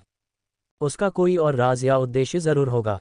हालांकि उसकी वर्तमान स्थिति और उसकी दोनों बेटियों की बीमारियों के प्रारंभिक विश्लेषण के आधार पर इस बात की प्रबल संभावना थी कि वे उसके दुश्मनों से बच रहे थे या कुछ और। चूंकि वह छिपने की कोशिश कर रहा था, यहाँ तक कि पहले भी क्लोक गैंग की मदद कर चुका था, इसलिए बहुत ज्यादा सम्मान और प्रशंसा दिखाना उल्टा असर कर सकता था। बेहतर यही था कि आंखें बंद रखी जाएं और न जानने का नाटक किया जाए। वर्तमान स्थिति को देखते हुए जब तक जेसी क्लोक गैंग में था, इस व्यक्ति को रखने के फायदे नुकसान से ज्यादा थे। चेन रूई के व्यवहार से स्काई को जरूर बहुत संतुष्टि हुई। उसने कहा, हम पिता पुत्रियों को अस्थायी रूप से रहने की जगह देने के लिए धन्यवाद सर। हम आपके बहुत आभारी हैं। इसके अलावा मैं जेसी को प्रेरित करने के लिए सर का भी शुक्रिया अदा करना चाहता हूँ, वरना वह उच्चतर इंटरमीडिएट डेमन तक नहीं पहुँच पाता। ये तो उनकी अपनी मेहनत का नतीजा था। दीदी से सुना है कि सर घायल हो गए हैं। मैं एक फार्मासिस्ट को जानती हूँ, शायद वो मदद कर सकें। ये कई सालों पुरानी चोट है, कोई फार्मासिस्ट भी इसका इलाज नहीं कर सकता। खैर, मेरे जैसा बूढ़ा आदमी अब और नहीं जी सकता। स्काई ने आह भरी। अगर सर को कोई मास्टर लेवल की मारक दवा मिल जाए तो मुझे कुछ बोतलें ज़रूर बेच दीजिएगा। मेरी दोनों बेटियों को कोई अजीब बीमारी हो गई है जो नियमित अंतराल पर उभरती रहती है। मास्टर लेवल की मारक दवा उनके दर्द को ज़्यादा असरदार तरीके से कम कर सकती है। चेन रूई ने जल्दी से यह बात अपने दिमाग में बिठा ली। ये स्काई डार्क मून एस्टेट से नहीं होगा। उन्हें उनके दुश्मन ने बुरी तरह घायल कर दिया था और उनकी दोनों बेटियों ईव और एलियन की बीमारी असल में जहर दिए जाने की वजह से हुई थी, इसलिए वे डार्क मून सिटी भाग गईं। जेसी शायद उनका कोई शिष्य था जिसे उन्होंने यहाँ आने के बाद अपनाया था। एक मास्टर लेवल का एंटीडोट। हाँ, मेरे पास 2 बोतलें हैं। मैं उन्हें ईव और एलियन को दूंगा।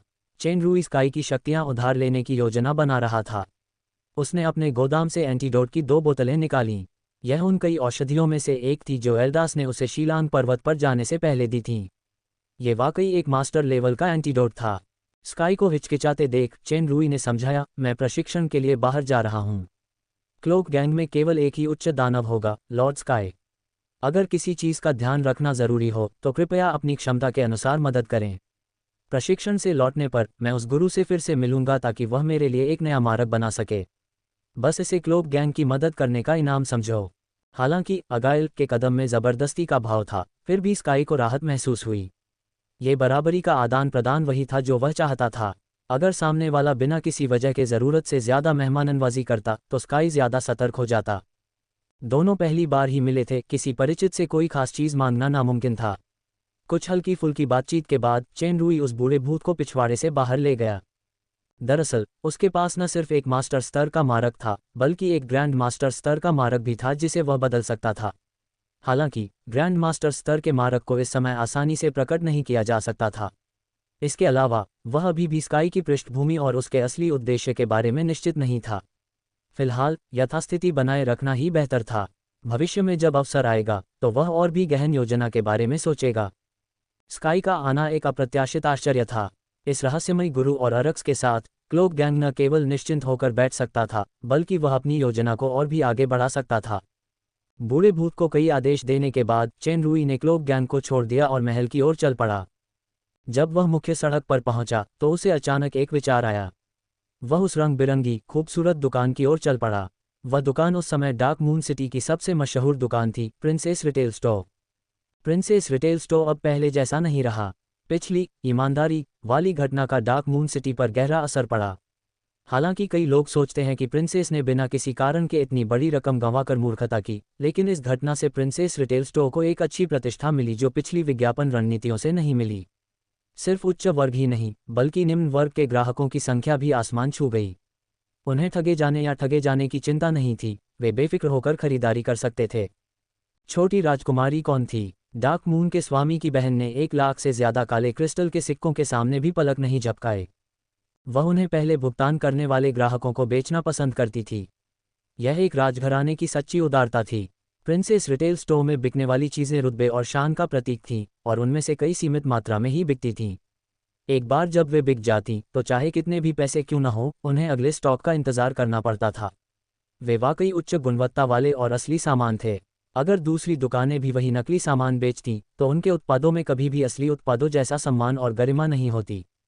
बेशक, क्या प्रिंसेस रिटेल स्टोर में खुदरा कीमतें, धोखाधड़ी या घोटाला थी, और उन्होंने कितना धोखा दिया यह बाहरी लोगों को पता नहीं था।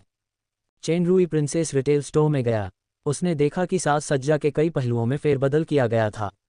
जगह अब काफ़ी बड़ी लग रही थी। उसे अंदाज़ा हो गया कि एलिस ने इस स्टोर को चलाने में काफ़ी मेहनत की है। दुकान में सेल्सपर्सन की संख्या भी बढ़ गई। जैसे ही चेन रुई दरवाजे पर दाखिल हुआ, उसका गर्मजोशी से स्वागत हुआ। कुछ लोगों ने पहचान लिया कि यह लबादा पहने आदमी क्लोक गैंग का सरदार था, जिसने कल अखाड़े में अरक्स को हराकर उसके लिए रास्ता साफ किया था। चेन रुई दूसरी मंजिल पर गया, जहां उसने बहुत दिनों बाद पहली बार किया की आवाज़ सुनी। यह एक सीमित संस्करण वाला जादुई शतरंज उत्पाद है। इसके पीछे महारानी छोटी राजकुमारी के हस्ताक्षर भी हैं। अब केवल 5 सेट बचे हैं। हमारे बुटीक में उत्पादन और सामग्री के चयन को लेकर बहुत सख्त नियम हैं। अगला बैच 1 महीने में तैयार हो जाएगा। आपको कितने सेट चाहिए? अभी भी सुबह थी, दूसरी मंजिल पर ज्यादा ग्राहक नहीं थे। एलिस यहाँ नहीं थी, शायद वह बाहर गई हो। केया के आगे एक महादैत्य था और उसके पीछे एक शैतान चल रहा था। केया के आनंद से मंत्रमुग्ध होकर दोनों ने एक दूसरे को देखा और कहा, ठीक है, मैं 1 सेट खरीदूंगा, नहीं 2 सेट। केया का खूबसूरत रूप हमेशा की तरह दिलकश था। उसकी गोरी त्वचा, निखरा चेहरा, खासकर उसके लाल होंठ, हर मुस्कान एक गहरा प्रलोभन जगा रही थी। हालांकि उसने अपने विशेष आकर्षण का इस्तेमाल नहीं किया, फिर भी महादानव खुद को नियंत्रित नहीं कर पा रहा था। इसके अलावा छोटी राजकुमारी एलिस यहाँ नहीं थी, इसलिए कोई बाधा नहीं थी। जादुई शतरंज मिलने पर महादानव ने किया का हाथ छूने का मौका ढूंढना चाहा। उसके बगल में खड़ी कागुली उसे रोकने ही वाली थी कि अचानक पीछे से एक ठंडी गुनगुनाहट सुनाई दी। चले जाओ। यह महादानव भी उच्चतर दानव था। जब उसने इतनी सुंदरी के सामने किसी को चिल्लाते सुना, तो उसने पीछे मुड़कर देखा और एक आदमी को लबादा और नकाब पहने अपने पीछे आते देखा। अपनी ऊर्जा के आधार पर वह भी उच्चतर दानव स्तर का लग रहा था, लेकिन वह उससे ज्यादा शक्तिशाली था। महान दानव ने शेखी बघारी की उसकी अपनी पृष्ठभूमि तथा लबादा पहने हुए व्यक्ति उन बड़े परिवारों के सदस्य नहीं लगते, इसलिए उसने हिम्मत जुटाई और गर्व से पूछा, चार्ल्स मेलन, तुम कौन हो जो मेरे साथ इतना घनिष्ठ व्यवहार कर रहे हो? मेलन परिवार। चेन रुई का स्वर अभी भी काफी अरुचिकर था। मैंने अभी जो कहा उसे मैं नहीं दोहराऊंगा। अगर तुम मरना नहीं चाहते तो 1 मिनट में मेरी नज़रों से ओझल हो जाओगे। मेलन परिवार और सैफुल परिवार डार्क मून के 2 सबसे बड़े परिवार थे। डार्क मून के कारोबार का एक बड़ा हिस्सा इन्हीं के नियंत्रण में था। राजकुमारी शिया के प्रति वफादार सैफुल परिवार के विपरीत चंचल मेलन परिवार बहुत पहले ही रेड स्पिरिट एस्टेट में शामिल हो चुका था। मेलन परिवार के मैकेनिक मास्टर कार्ल मेलन वर्तमान में रेड स्पिरिट लॉर्ड जोश एल्विन की सेवा कर रहे थे।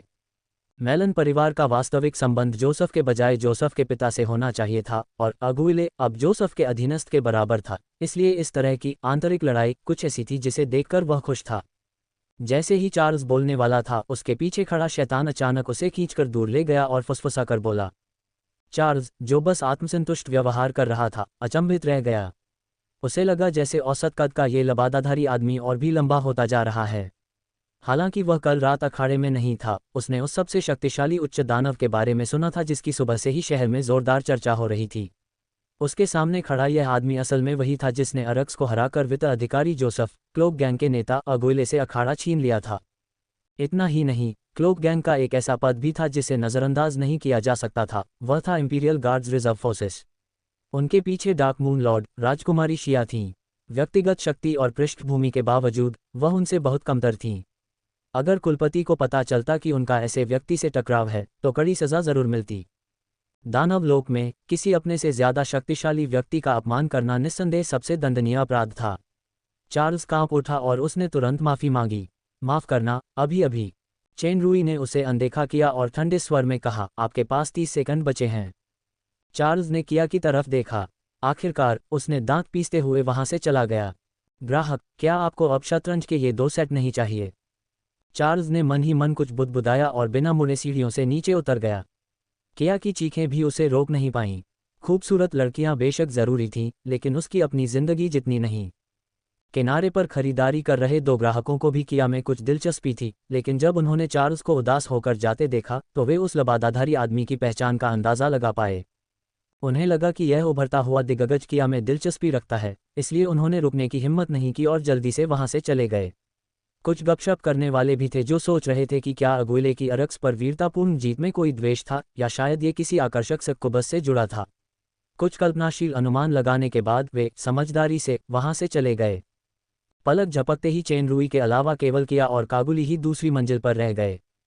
मेलन परिवार के चार्ल्स बिना कोई हंगामा किए चले गए, जो अफसोस की बात थी। हालांकि बाकी मेहमानों का जाना चेन रुई के लिए हैरानी की बात थी। उसने कभी सोचा भी नहीं था कि उसकी ताकत इतनी ज्यादा है। उसने पूरे कारोबार को भगा दिया था। उसने देखा कि किया को कितना बुरा लगा है और उसने अपना बटुआ निकाला। मुझे शतरंज के ये 2 सेट चाहिए। किया की आंखें चमक उठीं। वह अचानक मुस्कुराए और पैसों का थैला उठा लिया। उसने जादुई शतरंज के 2 सेट पैक किए, फिर उन्हें आगे बढ़ाते हुए कहा, आपके सहयोग के लिए धन्यवाद, और सर, इस बचाव के लिए भी धन्यवाद। सर ने जादुई शतरंज के 2 सेट खरीदे हैं, इसलिए सर प्रिंसेस रिटेल स्टोर के 1 स्टार सदस्य बनने के लिए स्वतः ही योग्य हो गए हैं। क्या आप पंजीकरण के लिए अपनी व्यक्तिगत जानकारी प्रदान कर सकते हैं? 1 स्टार सदस्य रियायती मूल्य पर उत्पाद खरीद सकते हैं। भविष्य में जैसे जैसे सर प्रिंसेस रिटेल स्टोर पर खर्च बढ़ाएंगे, आपकी सदस्यता को और अधिक छूट और ऑफर का आनंद लेने के लिए उच्च स्तर पर अपग्रेड किया जा सकता है। चेन रुई ने हल्के से सिर हिलाया। ऐसा लग रहा था जैसे इस छोटी सी लोली ने उसकी सिखाई हुई रणनीति अच्छी तरह सीख ली हो। सदस्यता योजना काफ़ी अच्छी थी, उसने कहा। क्लोक गैंग अगुइल। उसके बगल में खड़ी काबुली यह सुनकर चौंक गई। उसका अभी अभी का अनुमान सही निकला।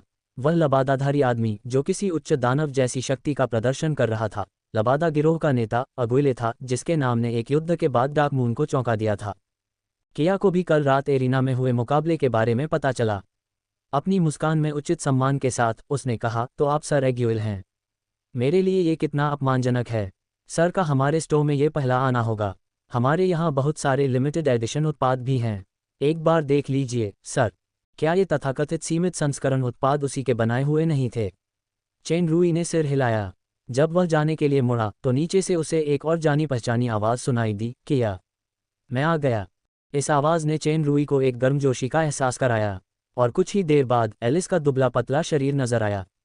उसके अब भी वही खूबसूरत, लंबे, घुंघराले सुनहरे बाल, नाजुक चेहरे और बड़ी बड़ी बैंगनी आंखें थीं जो मानो बातें कर रही हों। बस एक बात थी कि छोटी सी लोली का वजन 1 महीने पहले की तुलना में थोड़ा कम हो गया था।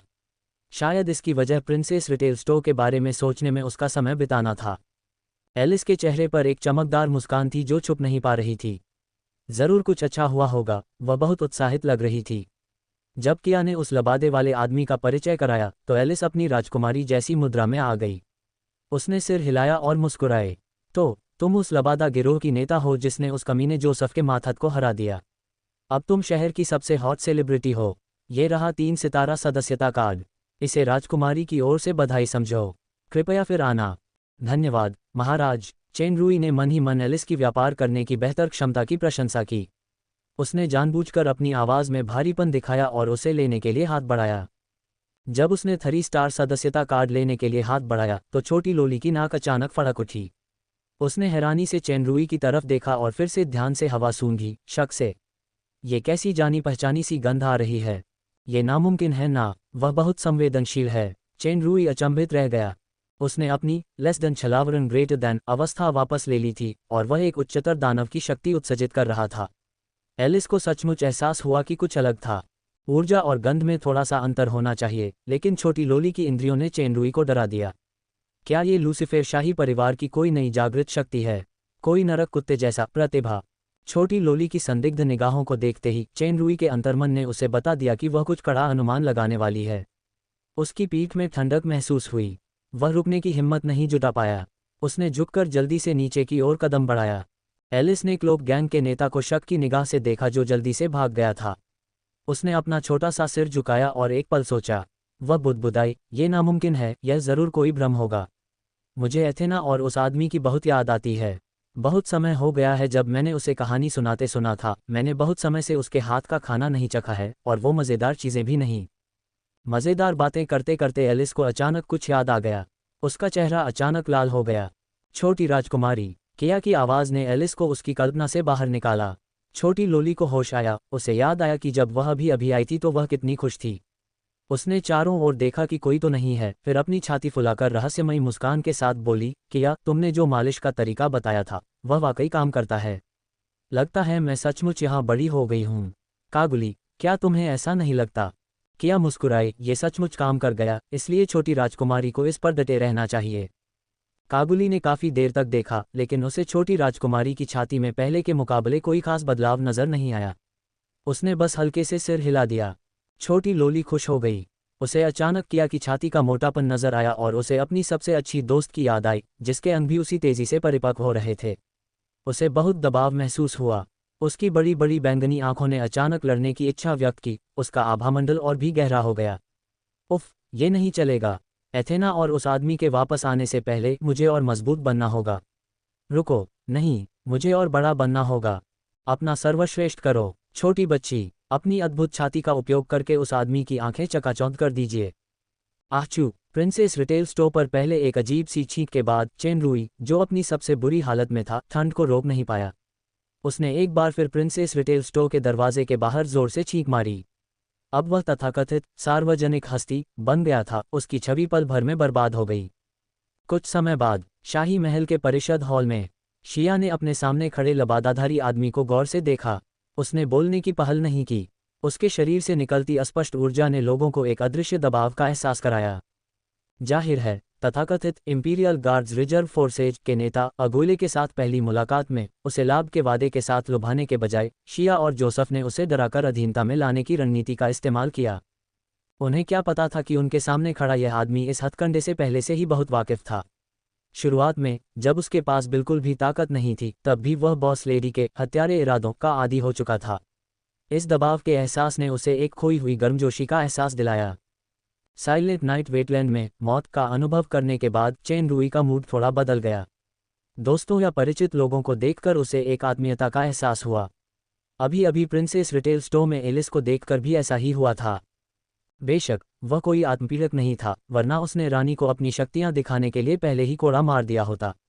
इस अजीब से माहौल को थोड़ा हल्का करने के लिए चेनरुई ने तुरंत कहा, डार्क मून लौटने से पहले मेरे एक दोस्त ने कहा था कि महारानी मुझ पर उतना भरोसा नहीं करेंगी जितना वह उन पर करती हैं। शिया एक पल चुप रही, फिर आखिरकार बोली, दुर्भाग्य से मैं अभी ऐसा करने में सक्षम नहीं हूँ। मैं तुम्हारे बारे में अपने संदेह भी दूर नहीं कर सकती, लेकिन उस पर भरोसा होने के कारण मैं तुम पर भरोसा करने की पूरी कोशिश करने को तैयार हूँ, बशर्ते तुम दिखाओ कि तुम भरोसेमंद हो। पहले मुझे बताओ, उसकी अभी क्या हालत है? शिया ने उसकी चापलूसी करने की कोशिश नहीं की, बल्कि पहले उसकी स्थिति के बारे में पूछा। चेनरुई का दिल छू गया। ऐसा लग रहा था कि शिया उस मानव खनन अधिकारी के बारे में सचमुच बहुत अच्छा सोचती थी जो शीलान पर्वत पर गया था। राजकुमारी रॉयल को मेरे और उसके रिश्ते के बारे में पहले ही पता चल गया होगा। ये कहते हुए चेनरुई को खुद थोड़ा अजीब लगा। मैं कल नहीं मरा, तो जाहिर है कि वह अभी भी जिंदा और सक्रिय है। जहां तक राजकुमारी रॉयल के मुख्य उद्देश्य की बात है, क्या कल रात अखाड़े में हुई लड़ाई काफ़ी नहीं थी? मैंने पहले ही एक महत्वपूर्ण सौदेबाजी का दांव जीत लिया है। शिया ने तुरंत जवाब दिया, क्या आपका मतलब अखाड़े से है?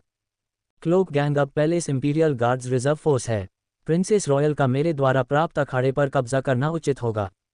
शिया खुद को खुश हुए बिना नहीं रह सकी। यह अखाड़ा आय का एक बड़ा स्रोत था और डार्क मून सिटी के दर्शनीय स्थलों में से एक था। 30 साल पहले उस समय डार्क मून के स्वामी, जो शिया के पिता भी थे, एक आकाशीय युद्ध में रेड स्पिरिट लॉर्ड जोश से हार गए थे। ये बहुत ही शर्मनाक था।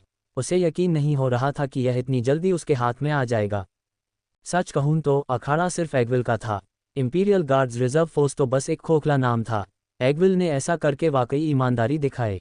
चीज़ें उसकी उम्मीद से कहीं ज़्यादा सुचारू रूप से चलीं। बहुत बहुत धन्यवाद। शिया खड़ी हुई और आदर दिखाते हुए एग्विल की ओर थोड़ा सिर हिलाया। सिर्फ इतना ही नहीं, चेनरुई ने झुककर कहा, शाही महाराज को कुछ और भी जानना है। आज सुबह जब मैं अखाड़े पर कब्जा कर रहा था, तो वित्त अधिकारी जोसेफ ने एक जादुई चक्र के जरिए मुझसे संपर्क किया था। मैंने उनके साथ सहयोग करने की सहमति दे दी है। ऊपरी तौर पर मैं अभी भी आपके शाही महाराज के अधीन हूँ और अखाड़ा मुझे मिले पुरस्कारों में से एक है।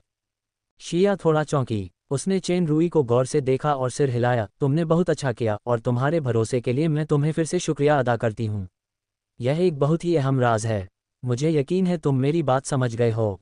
चेन रूई ने जानबूझकर अपना सिर हिलाया। राजा, गलतफहमी मत पालिए। मैं तो बस वही कर रहा हूँ जो मेरे दोस्त ने मुझसे करने को कहा था। ये सारी घटनाएं उसकी उम्मीदों के मुताबिक ही थीं। शिया की आंखें चमक उठीं। चेन रूई को जोसेफ के इस कदम का अंदाज़ा भी था। वो वाकई एक समझदार आदमी है। तो ज़रूर उसके पास कोई योजना होगी। काफ़ी हद तक जो व्यक्ति अपनी ही तारीफ कर रहा था वह शर्मा गया। हालांकि आज अखाड़े में जोसेफ से उसकी दूरस्थ मुलाकात और क्लोक गैंग की रहस्यमयी डार्क एल्फ स्काई से मुलाकात के बाद इन घटनाओं ने उसकी मूल योजना को और भी पुख्ता कर दिया। इस योजना से संपूर्ण डार्क मून के भविष्य की प्रवृत्ति और भाग्य पर प्रभाव पड़ने की पूरी संभावना थी।